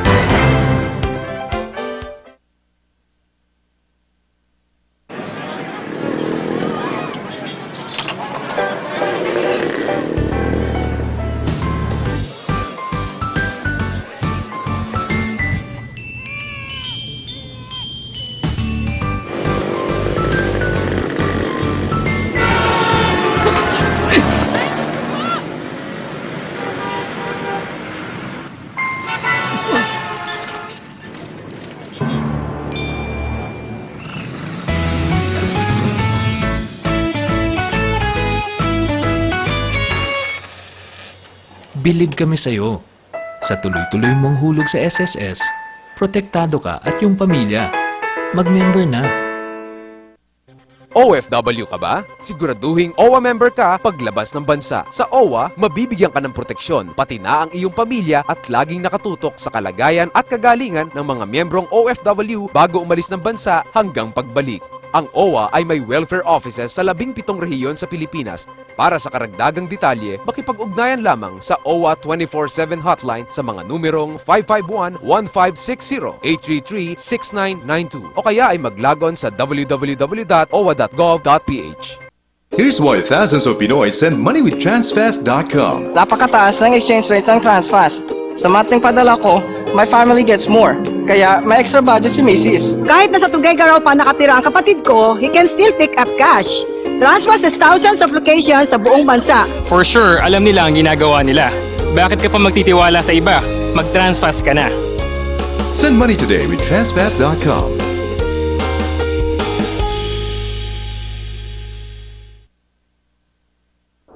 Mula sa Smart Communications Incorporated, ang #1 mobile network sa Pilipinas, comes Smart Padala. Ang pinakamalaki, pinakamura, pinakasigurado, at pinakamabilis na pera padala service. We invite you to partner with us. Magbukas ng sariling Smart Padala. Gamit ang cellphone o computer, kumita ng 20 to 50,000 pesos kada buwan. No franchise fee. Maliit na puhunan. Kami pa bahala sa pag-promote ng business mo. Sing bilis ng text ang padala ng pera. Sa pinakamababang halaga, sa kahit sinong may cellphone. And be part of the preferred choice ng pera padala sa buong Pilipinas. Kumita ng extra. Magbukas ng sariling pera padala ngayon. Tumawag na sa 845-7777 or 15177 from your mobile phone. Or visit www.smartpadala.ph/piapadala. Bawat tindahan pwedeng kumita ng extra with Smart Padala.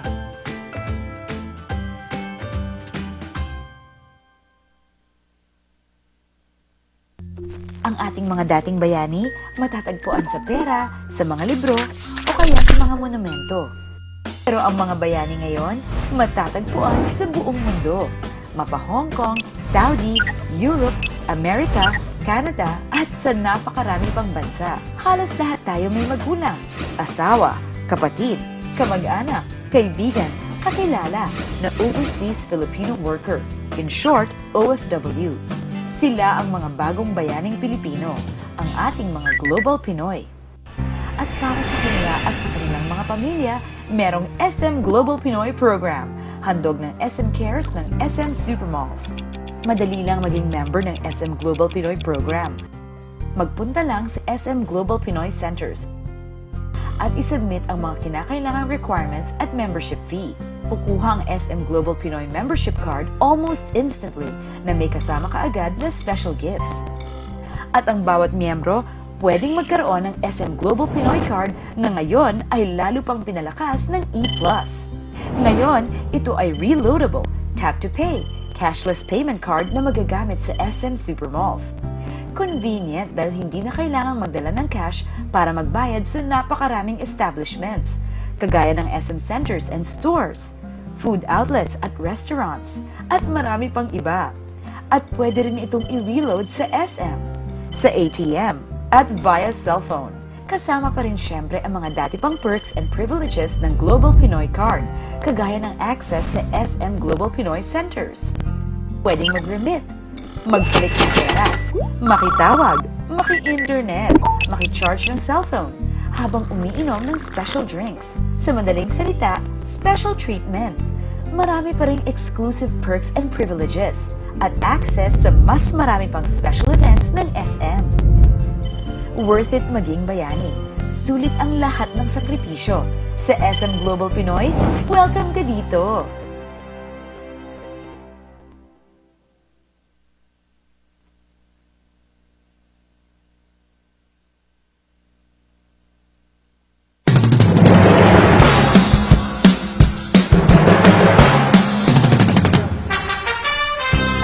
Okay mga kaibigan, ang opinion ng bayan po ay kasapi ng KBP. Kasama po natin si Marisa Trey at ganoon din po dito po sa kakampiOnline.tv. Ito rin po ay kasapi ng kapisan ng mga broadcaster sa Pilipinas. Okay? We proceed kasama Marisa. At ang tumpak na oras ay 22 minuto makalipas ang ikadalawa ng hapon. Okay, so Okay. going back to our discussion going kasama back. Maris. Kaya pala hindi ko matanda kasamang Maris. Yung letter T medyo hindi maganda isiwalat on air. So, Pagandahin mo na lang kung oo, hindi maganda. Yung letter T na yun, gawin na natin letter I-repair T. mo na lang, i-repair. So, letter T. No? So, yung panlima is tamang pagdumi Okay. ng ating pasyente. So, ibig sabihin, kapag meron tayong 4T and 1D, tiyak na ang ating pasyente nakatutulong doon sa regimen, no? Yung healing regimen na inirekomenda at inimbento nitong si Dr. Robin D. Navarro, no? Yung regimen niya kasamang Maris, apart from whey milk, ang mga nakatutulong din upang magbigay ng good cholesterol sa body natin, itong choline, is present in eggs, no? So, kailangan pala mga at least an average of 4 to 6 eggs a day magsikain tayo. Akala ko ba kahit sabi yung nila balut, kasamang rin, okay. Okay ba yan? Oo. Ba't It is high in ang choline. gulo talaga, no? Oo, it is high in choline. Nililito tayo sa mga Yes. medical issues ng mga doktor na yan. Yes. Kaya nga ang Kumain pala ng balot, ano lang yun. Hindi naman totoo na... Yes. Alam mo, Masama daw sa high blood yun eh. Totoo ba yun? Ganun katindi yung nila, no? Campaign nila laban. Kasi pinandigan na nila yun. Mislead nila.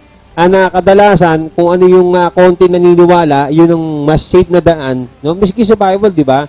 Mas broad daw yung way para doon sa distraction. So, kumain ka ng kumain ng mga sinasabi nilang hindi bawal, yun, mapupunta sa kapahamakan. So, ang nangyari dito, yung isa pang ma-amaze ka kasamang Maris is yung tinatawag nilang bulalo, no? Pag kumain ka ng bulalo, no, ito ay nakakapagbigay lalo, no, ng rapid rapid balancing effect ng sa ating mga stem cells kasi ito bone marrow. Oo. So yung bone marrow na yon, it will reproduce more of the body nutrients or the body sa kumbaga antibody, no, na nawawala na kapag tayo ay nagkakaroon ng mga ganyang sakit. So ibig sabihin yung reproduction natin muling mabubuhay after detoxification o cleansing ng ating mga toxin sa katawan. At ang gagawin nito kapag ikay kumain ng mga tamang pagkain, no, nirerekomenda sa atin, magiging maayos ang gamutan. Which is yung 50% sa regimen, nakakatulong yun, makukuha mo yung full benefit ng 50%. Pero yung sinasabi ko na 50% remaining, yung 5 letter keys na sinabi ko. Which is, kinakailangan mong i-aim yun. Yung tamang timbang, yung maraming inom ng tubig, Yes. yung tamang Tulog. tapos laging tumatawa at tamang pagdumi. Okay. Okay. So, yun, napakalaking bagay yun. At alam mo, ito yung mileage sa medicine. Ang inventor nito, kasamang Ray, sa abroad, dalawang foreigner, no? At yung ma-amaze ka, yung Pilipino pa na doktor dito sa atin, siya nag-improve ng formula. Kaya, alam mo, marami Si Dr. Robin Navarro. Yes, Dr. Robin Navarro. At marami siyang testimonials, no, ng mga patient niya, naka-CD, hindi ko nadala yung CD dito, na mga gumaling. Yung iba nga, iba bypass na, yung iba talagang malala na yung aso. Pero, nung... bakit iba bypass? May sakit sa puso. Ganon, may mga ganong So kaso. ito, yung si Dr. Navarro, hindi lang pala siya sa cancer, kundi kahit kahit na anong sakit. Yes, kasi ang nito, ang ina-address nito, yung cell natin sa katawan, na inactive at saka natakpan na ng toxin na hindi na nagkakaroon ng capacity o wala nang kakayanan mag-reproduce dahil ito kumbaga sa cell natakpan na siya ng it is coated by toxin. So ang kanyang regimen, yung kanyang health regimen na tinatawag is to remove all the toxins from the body. I-cleanse niya yung kanyang yung mga cells na yan na natatakpan na ng toxin.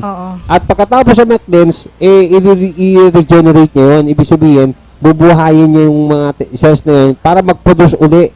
No? Pero meron na siyang binigay din ng mga bawal na kakainin. Yes, and we will post it later on for the benefit of our viewers and listeners. Yan ba kailangan lang meron ka ng sakit na cancer o meron kang sakit sa puso? Alam mo maganda dito? Bago mo tulad ng whey milk, i-avail yung kanyang regimen? No, not necessarily. Kasamang Marisa. Alam mo maganda tulad ng in the case of whey milk. Kung ikaw iinom nito, although you are not, kumbaga in not so good condition or you are in healthy condition, pag Yes. inumin ka nito, ay kasi ano to, glutathione yung whey milk. Oh. So, yung whey milk, ang purpose is Anti-aging. Oo, anti-aging yan. So, yung una, ang gagawin niya muna, i-cleanse yung body mo, detoxify, tapos tutulungan niya yung mag-regenerate yung cell mo by way of taking this RCB o rapid cellular balancing. Ngayon, magiging stem cell enhancer na siya. Ngayon, ang mangyayari, if you would take whey milk on a regular basis, pag wala nang gagawin sa'yo, wala nang i-repair sa mga cells mo, so obviously, yung gagawin niya, papababatain ka na. So, anti-aging na. So, ang magiging maganda pala yan. health benefit nito, kaya maraming nag-ano, di ba, naloloko doon sa mga tayo, mag-glutat tayo.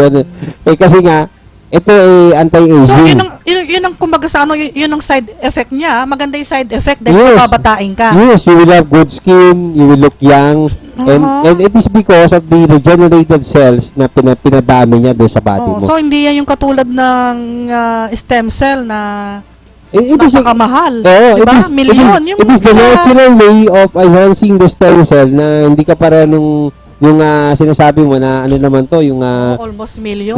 nag-i-implant sila ng stem cell. Yes, Diba? oo. Kinukuha nila sa body, then papalaki nila, kumbaga dadali nila sa laboratory. Pagka nag-growth na siya, ibabalik uli. Yes. Ngayon, problema naman, pag na-contaminate yun, there is risk, no? Maring yun ang maging cause ng ikamamatay ng pasyente. No? As in the case of one, hindi natin bigyan ng pangalan, no? One lawmaker, one lawyer, sikat na lawyer, na gano'n ang ginawa niya, then afterwards, nagkaroon ng flow, ibig sabihin na contaminate, nung eventually, instead na bumata siya at gumaling sa sakit niya, nategi. Ayun, nategi. bumigay yung yung pasyente. So, Grabe. hindi katulad nito, yung body mo na, kaya nga ang term na napakasarap pakinggan yung term na self-healing, no? Para bang kung ikaw i-offer kita ng pagpapagaling sa'yo, anong gugustuhin mo? Yung self-healing process o yung tinatawag na synthetic way of dealing with with your sickness? Alam mo kung anong bang difference? It was explained to me na layman term, kasamang Maris. Halimbawa, tulad ng example, nadudumi ka. So, ang purpose ng body mo is to remove the waste from your body, the toxin. Yes. So, kaya ka may tinatawag na LBM, nagdulus bowel ka. So, nilalabas niya yun kasi hindi niya pasok yan, hindi yan compatible sa body system mo. So, ilalabas niya. Anong gagawin ng medicine? Iinom ka. And then, pag inom mo, ipa-prevent niya. So, pag-prevent, titigil ka sa pagdumi. So, ano magiging cause? Yung yung toxin na yun na dapat ilabas ng body mo in the natural way, the regular way, prevent mo. Kung may bacteria na iwan doon sa katawan mo, may mga harmful bacteria, magpo-grow yun. Yes, imbis na nailabas mo, Yes. na-prevent. At pinapayaan mo lumaki doon sa loob ng katawan mo. What do you mean? Ibig mo sabihin, pag LBM ka, okay lang. Kasi ang LBM, natural way nilalabas mo. So, ang gawin mo lang, ang nagiging problema mo, di ba, made-dehydrate ka? Yes. So, So, kailangan you have to take fluids, you have to take fruits. So, do not replenish. take medicine. Yes. So, natural way of dealing with it is to So, take, natural way lang talaga. Yes, to take what is To lost. stop. Yes, to take what is lost. Parang ganito yung balde ng tubig. Nag-igib ka. Bago ka dumating sa finish line, natapon. So, igib ka uli. So, kailangan mo i-replenish. Hindi mo i-prevent. Kumbaga, hindi mo gagawin yung prevention by way of doing other things which is harmful. No? I So, see. ganun ang ganun ang approach. This is very, very, very acceptable. No?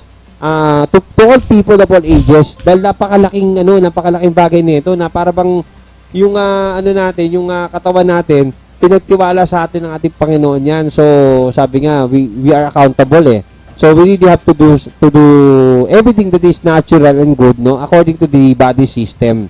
So, yun ang yun ang napakahalaga doon. Like, sample lang yun, yung sa loose bowel movement, no? How about other sickness na pinaprevent ng medicine? Pero hindi naman nila ina-address talaga yung problema. Tinitigil lang nila, no? Example. Na-example din yung pagka ikaw nakakuha ka ng simpleng yung dito yung meron kang cup or meron kang phlegm. So, kailangan mo lang mag-take talaga ng natural way, which is yung mga prutas, yung mga nire-recommend nila ng mga vitamin C's para at least ma-replenish mo lang. At the more intake, alam mo, eventually you will observe ang ganda pala ng response ng body natin kasi Kaya lang tayo nagkakaroon ng kumbaga wrong notion ng body ay lalong lumalala kapag di nagtitake ng medicine is because yung piniprevent natin na magkaroon ng self-healing yung ating katawan. So, kailangan nating i-boost yung ating self-healing. And alam mo, the younger the better kasi mas marami tayong mga cells na lalaban sa sa mga bacteria o yung mga masasabang cells sa katawan natin. Kapag tayo ay nag-advocate niyan yung tinatawag na self-healing. And alam mo, So dapat pala hindi tayo dapat pala inom ng gamot. Ganun ba yun? Yes, as much as possible. Kung maiwasan din lang, Yes. Mamaya yung gamot na iniinom natin, yung pain toxic, di ba? Yes. And kamakailan, di ba nabalitaan nyo? Yung iba nagsa-self-medicate, particularly kung tinitake nila is antibiotic, kadalasan nagkakaroon pa to ng harmful effects sa katawan. Kasi antibiotic, ang ginagawa nila, yung ating antibody, instead na palakasin nila, nagkakaroon ng immunity, no? So, ibig sabihin, hindi ka pag tinablang ka ng sakit na yun, yung bacteria na dapat na pinapatay by way of self-healing ng ating sariling stem cells, ng ating sariling antibody, hindi ka na magagawang patayin. Kasi nga, yung antibody natin, pinatay natin through taking medicine. So, antibiotic yes. Yata sumisira sa liver, di ba? Yes, yun, isa pa yun. Yung more intake of medicine will destroy and will weak the capacity of our liver. And our liver is very important, no, in playing kumbaga yung the balance in our immune system. Kasi yun ang kung maalala nyo, ang liver natin is yun ang nagsasala. Kaya nga, di ba, pag may mga lasinggero, may mga meron na rekomenda na di ba, yung liver aid. Para yung ating liver, magagawa niya yung function niya to screen off bad toxins, yung mga gawa ng alak, yung mga sigarilyo, lahat. Yes. So, kaya nga yung alam mo, isang breakthrough din, sabi ng, ito, pag-aaral naman to ng medisina, no? Totoo yun, kasi sabi nila, yun daw mga babae na nag-i-smoke, no? Mas prone sila na mamatay na mas mabilis at maka-acquire ng cervical cancer. Kasi nga, may toxin yun na nagpapahina doon sa liver. So, kailangan palakasin yung liver. And, so, ang gawin natin, strengthen lahat ng ating mga, ng mga tinatawag na body organs, especially yung mga liver, kidney, yan, yung mga nagpupudos ng mga, kumbaga, enough amount ng mga tinatawag nating antibody para labanan yung mga sakit na yan. So, kapag nagkaroon na ng failure of production of this antibody, doon na nagkakaproblema, doon na nagkakaroon ng panghihina until yung pasyente mag-pass out. So, natural way is, kailangan talaga natin to. Itong rapid cellular enhancer. Oo, napakaganda niyan, kasamang Malbani. Yes, ito later, ipapaskan din natin to, yung mga foods to avoid, tsaka yung mga allowable foods. Tsaka yung sinasabi ko siya kanina na... Pero banggitin mo din yung mga hindi dapat kainin. Yes, ito, mga foods to avoid, mga taga-subaybay, mga taga-pakinig ng ating programa Opinyon ng Bayan. Number 1, sa listahan po ay yung pork or pork products. Kasama na dito yung bacon, longganisa, tocino, ham, etc. At kasama din dito, kasama Maris and Ray, yung internal organs. So, yung mga laman loob, like yung mga intestine, yung mga mahilig sa mga isaw. Huwag mo sabihin kasamang Malvin, totally na talagang di pwedeng kumain ng karne? O once a month, nakapwede rin? Especially pork. Ayun, products. So, alam mo, meron din naman dito, wag ka malungkot kasama nga rin kasi may suggestion din dito ng mga meat na pwede naman nating kainin. Ayun, ito ganda. Maganda, healthy pa, no? Baka wala naman ako hilig dalang talaga sa meat. Tulad nito, internal organs, intestine, talo, yung mga kidney, yung mga may dugo, yung mga dinuguan o yung mga dugo na naku, dati kumakain ako nung nalaman ko to, ayoko na. Kasi talagang nakakasira sa katawan natin, sa body system. And another thing is yung mga processed foods kasamang Maris, yung may mga preservatives like MSG, Betsin or Magic Sarap, no? Yung bottom dwellers kasama din to, and shellfish like yung mga clams, yung mga shrimps, lobsters, oysters, yung mga talaba, mussel, tahong, yung crab, squid, o ang paborito. Masarap siya, pero sa totoo lang, we have to avoid this kasi it will not be good for our health. Tapos, ito naman, pagdating sa mga fish, dapat yung mga walang fins and scales. Tulad ng ayun ang mga hindi dapat kainin. Yung mga fish without fins and scales tulad ng tulingan, tambako, tanigi. Yan ang hindi kakainin. Yes, food sorbet ito. Catfish, yung mga hito, yung mga pating, yung tuna, swordfish, yung blue marlin, stingray, yung mga pagi, yung mudfish, cream dory. Yan ang mga dapat hindi kinakain. Ano lang kakainin na? Ito, nandun pa tayo sa listahan ng mga foods to avoid. Hindi kaya dahil sa hindi na natin kakainin yun naman ang maging cause ng kamatayan natin. Okay, kasama nga rin. Alam mo, marami dito mga food alternative. Baka na naman yung kaya tayo pinapakain kasi yun na naman ang business nila. Hindi naman. Nakakadala na eh. Oo. Tulad nitong pagdating sa rice, white rice, no, well-made rice or polished rice. Nakakatakot eh. Yun yung regular natin, di ba? To avoid. As much as possible, sabi dito. Ito naman, white meat, no? Biscuit, white bread. Paano kasamang Malvin kahit nga pambiling bigas, wala ka, paano yun kahit pamiliting ka. Alam mo, fasting ka. Pag nag-fasting ka, healthy ka, sabi ng Bible. Okay, ito. White bread, kasamang rin, biscuit, cake, cookies, spice, tarts, and other pastry and delicacy products made of white flour. Okay, tapos ito, number 8, white sugar, brown sugar, high fructose corn syrup, itong nectar, muscovado, and other types of artificial sweetener. Tapos, number 9, sa listahan, soft drinks, yan, instant coffee, yung mga 3-in-1. Yes, yung mga creamer and juices and instant noodles, no? Kasama yan sa mga foods to avoid. Margarine, large, shortening, cooking vegetable oil. Kasama na din yung parang nilahat mo na, wala na oil, palm oil. Nakalagay talaga dito, grabe, pati sesame oil. Nakapaka ko nga yung kung yung pwede, kung meron pa eh. Ito ba, number 11. And last na to sa listahan. Alam mo, 18 naman yung allowable foods. Ito, 11 lang eh. Mapaprotesta ka pa kasamang Ray. Ito. Parang guess natin si Malvan. Ito, kasamang Ray. Condensed milk, powdered milk, ultra heated o UHT, pasteurized milk, yung evaporated milk, yung low-fat milk, non-fat milk, patriotic formula milk, and other milk substitutes. So, ito na yung mga allowable foods, no? Sige, dyan tayo ngayon. Allowable foods. Meat of ruminants. Kasama dito yung karne ng baka, karne ng kambing, karne ng tupa, yung lamb, yung carabit. Yan. Suggested yan, na pwede mong kainin yung allowed food yan. Wow. Tapos number 2, yung mga free-range chicken, yung mga native, yung mga turkey, mga duck, yan, kasama yan sa pwedeng kainin. So, ano ibig sabihin? Yung chicken na hindi free-range, hindi native, medyo bawal yun kasi hindi nakalagay dito sa free-range eh. So, ibig sabihin, yung mas okay pa kumain kasamang rin ng mga... Buti na lang kami laging native. Yes, mga native chicken, okay. Tapos number 3, ito, fish belly, okay pala yan. Kasama rin. Yan, kumakain kami. Salmon belly, yes. kumakain namin. Fish with fins and scales. Tulad ng bangus. Yan, yellowtail, yung dalagang bukid, lapu-lapu, maya-maya, salmon. Ayan, pwede yan. Ito, beef liver. Ayan. Native chicken liver. Goat liver, fish liver, healthy yan. Tapos, ito pa, native chicken eggs. Ayan, fertilized duck eggs. Pwede yan. Tapos, 6 to 10 eggs per day. Pwedeng kainin yan, pero anong dapat na, luto? Yung ito nakalagay, 6 to 10 eggs per day, soft-boiled, raw, or poached. Ayan, pwede pala hilaw, Ba't sabi nila noon, ang itlog ko kailangan eh. Ilang days, ilang egg lang for 1 week.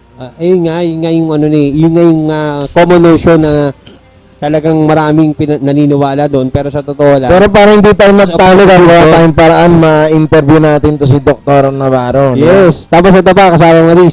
Bone marrow, bulalo, marble pot, no? Tapos cream cheese, sour cream, fresh Philippine, fresh kesong puti, no? Tapos pagdating sa rice, brown, black, or red, recommended, no? Likewise, kasama ng Ray, andito din yung recommendation na 100% whole wheat bread, no? Root crops such as potato, cassava, sweet potatoes, etc. Yung pure raw wild honey, recommended din yung kasama ng Ray. At ganoon din yung vegetable and fruits, pure fruit juices, fermented papaya at achara. Pagdating sa kape, pwede pala kasamang Ray, yung brewed coffee. Brewed coffee, pwede. Dark cacao tsaka native cacao. Tapos mother yogurt, no? Yung yogurt, healthy rin yan. Healthy. Then fresh butter for cooking and sandwich spread, no? Okay. Full cream. Yung full cream naman ng pasteurized buffalo or yung gatas ng baka, whole milk or whey milk. Okay. At pagdating naman sa asin, kailangan yung rock salt o sea salt yung gagamitin kasama Maris. And number 17, seaweeds, no? Okay din to. Okay rin. Yung sea grapes, tapos yung extra virgin olive oil, no? Pero for dressing only to, never used for cooking, sabi, yung virgin olive oil. Yeah, Ayan. olive oil kami. Yes, tapos yung special food instruction for patient with cancer, nakalagay dito. So, kailangan side dish salad, tomatoes with onions, tsaka isdang bagoong. Tapos yung fermented papaya, yung atsara is very good also. Orange lemon marmalade, no? Okay din yan, blend at the same time, yung raw wild honey plus garlic, no? And also yung luyang dilaw, yung turmeric. Oo. Okay yan. So, ito yung mga, yung mga, tawag dito, sinasabi nilang okay na when it comes to whey milk, no? Itong whey milk na tapan yung intake, dapat at least 2 tablespoon of whey milk or 1 tablespoon of honey mixed with 1 glass of young coconut juice or plain water. So, ito yung intake natin kasama nung RCB, nung rapid cellular balancing. Tapos, kasama din dito yung unpasteurized buffalo milk or cow's milk. Kung wala kang whey milk, ito yung alternative. And meron pa tayo dito iba sa list natin, ipopost natin to kasama na yung pag-inom natin ng mga alkaline water, di ba? Nakalagay din dito. Oo, kami alkaline ang tubig namin. Yes. Ayan. Alkaline, mas mahal yan, Request di ba? natin kasama, Konti lang din ang diferensya. Oo. Kasamang alon, kung okay lang, bali mai-post po ito sa ating, para sa benefit ng ating mga viewers. Malaking bagay kasi na malaman ng mga kababayan natin yan. Opo. Di ba? Opo. I-scan lang po pareho po para ipakita po natin yan. Ayan, so alam mo, napaka-healthy nung ating pinag-usapan, no? Start tayo dun sa yung sinuggest kanina na yung rapid cellular balancing tsaka yung nauna nating tinalakay na about cancer, no? Kasamang Maris. And alam mo, yung approach na yan para sa akin, yun ang pinaka dapat binibigyan ng pansin ng yung mga nais gumaling kasi scriptural yung approach. Oo. And alam mo, any other approach para sa akin that is not scriptural is not good for us. Sabi nga ng Bible, there is no healing apart from the divine healing of our Lord Jesus Christ. Correct. So ibig sabihin, yung mga proseso na to, kung tutusin, ito ay bunga lang ng misinformation or deception na ginagawa ng mas nakararami na sad to say, yung pinoprotection na nila dito, yung industry, yung Ayun business. nga No? Yun ang masaklap eh. Hindi yung kalusugan ng tao, hindi yung hindi Pera-pera lang talaga, dapat no? kasi iniisip din natin to eh. Alam niyo ba, mas healthy ka kung tutusin kung ang gagastosin mo doon sa yung cancer mo i-invest mo dito. Kasi dito siguradong gagaling ka, siguradong magiging healthy ka, no? At the same time, natural and self-healing pa yung approach. Compared doon sa iba na, tingnan mo, ito yung pinaka-sad part of it kasama Maris.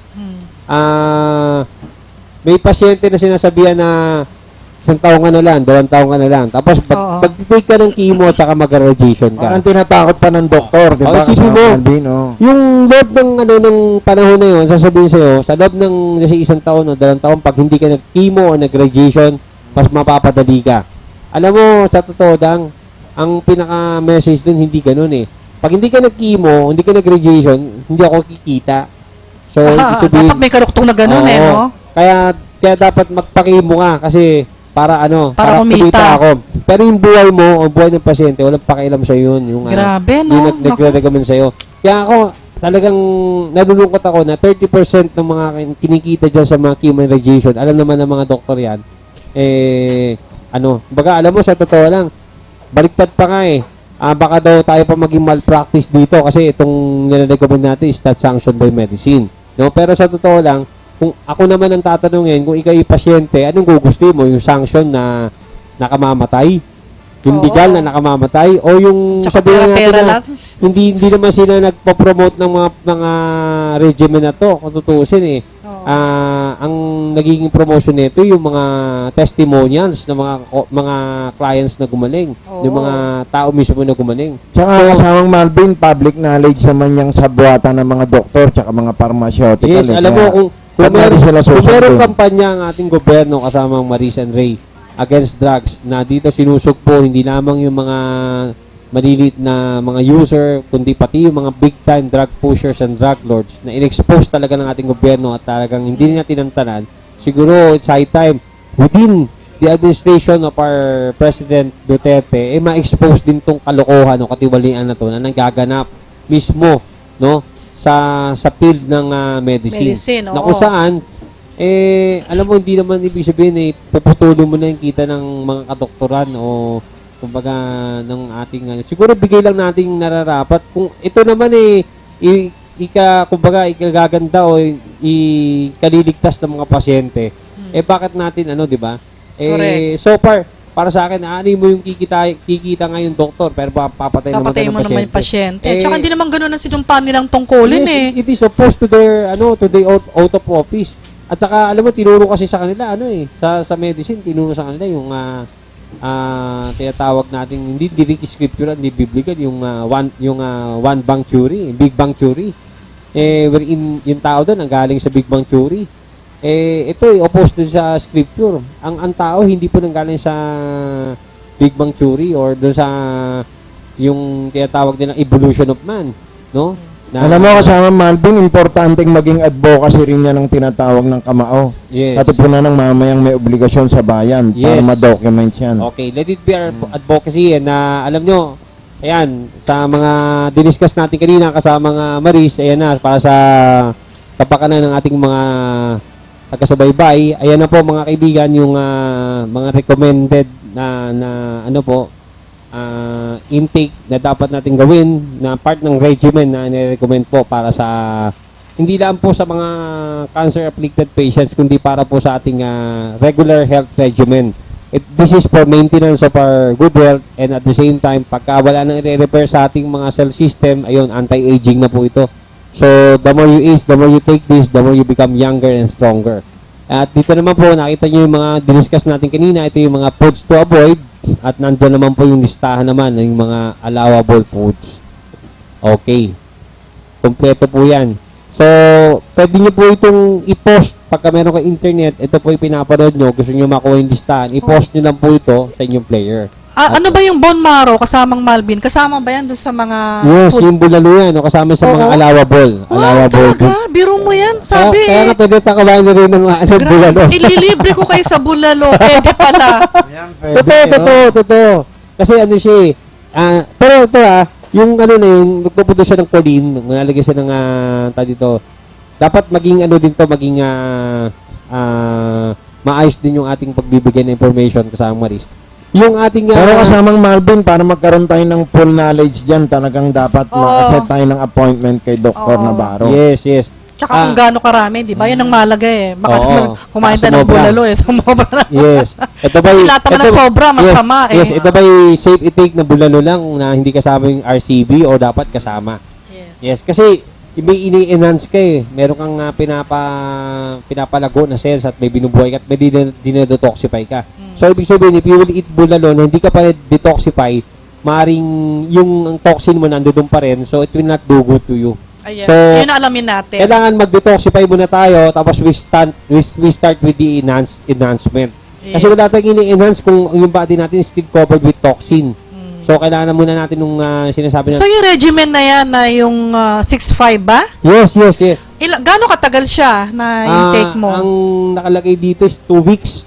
2 weeks siya. Tapos, after that, so, every 2 weeks, gano'n ang gano'n? Hindi. Maintenance na lang yun. Pagkatapos nun, ma-absorb mo yun sa katawan mo na kumbaga, let's say, ang kasi dito, high protein. So, papataasin niyo yung yung lahat dun high daw Then afterwards, bababa na yan, magre-regularize na yan lahat. So, pagka natapos mo yung regimen ng 2 weeks, yun na, magkakaroon ka na ng change of lifestyle na tinatawag. Alam mo yung maintenance na yon, hindi yun yung parang medicine na inuwi mo to for life.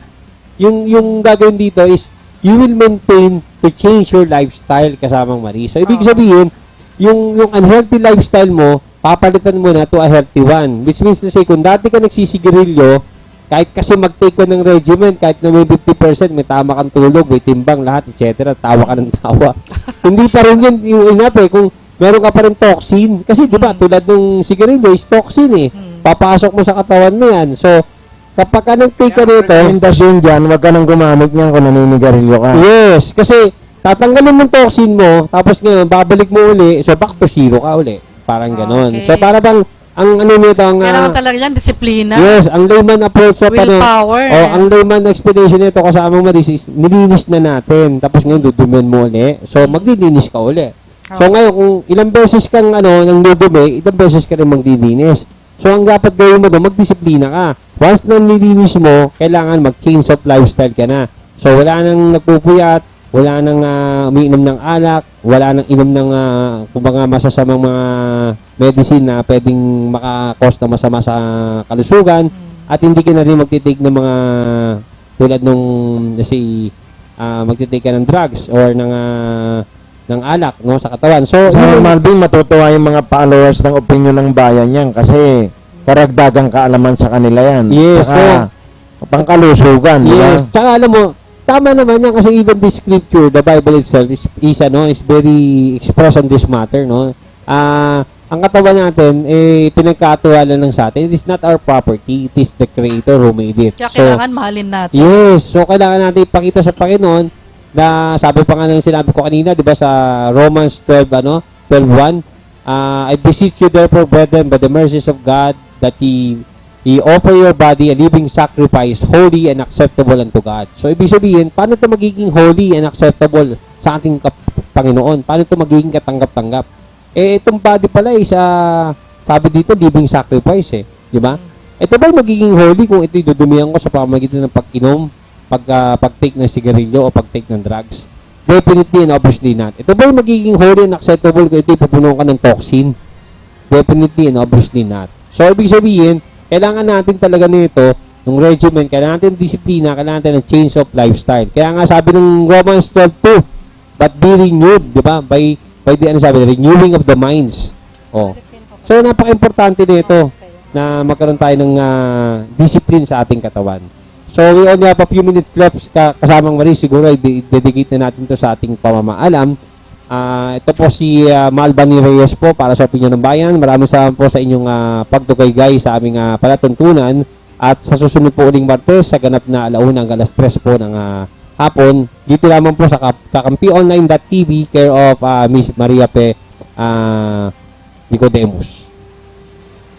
Maraming salamat po, Maris de Guzman. Huwag po kayong magsasawang makinig at manood at makipagtalakayan sa aming Opinyon ng Bayan dito po sa kakampionnline.tv.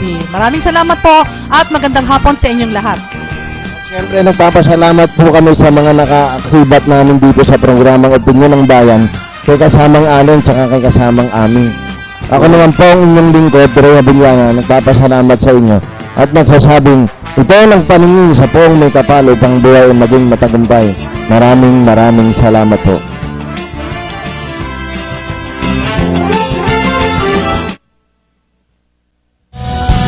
Hanggang sa susunod na Biyernes, muli po nating subaybayan ang Opinyon ng Bayan sa ganap na 3:00 hanggang 4:00 ng hapon sa himpilang DWBL 1242 sa talapitan ng inyong mga radyo. Abangan ang mga makabagong balita at talakayan ng mga isyung pangbayan sa tambalang.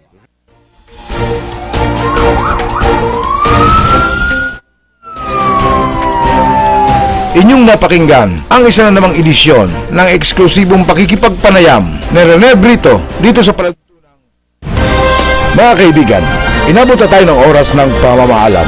Hanggang sa susunod na Martes, sa ganap na 1:00 hanggang 3:00 ng hapon sa kakampionnline.tv sa tambalang Rhea Villana, Maris de Guzman at Malbany Reyes. Kami po ang inyong mga lingkod, Rhea Villana, Maris de Guzman at Malbany Reyes, na patuloy na tatalakay at magbabantay sa mga isyung pambayan, ang opinyon ng bayan. Ngayon! Mga kaibigan, inabot na tayo ng oras ng pamamaalam hanggang sa susunod na Martes, sarap na launa hanggang alas 3 ng hapon sa kakampione.tv sa tambalang Rey Havillana, Maris D. Guzman at Malbani Reyes. Kami po ang inyong mga lingkod, Rey Havillana, Maris D. Guzman at Malbani Reyes, na patuloy na tatalakay at magbabantay sa mga isyung pambayan, ang opinyon ng bayan. Ngayon!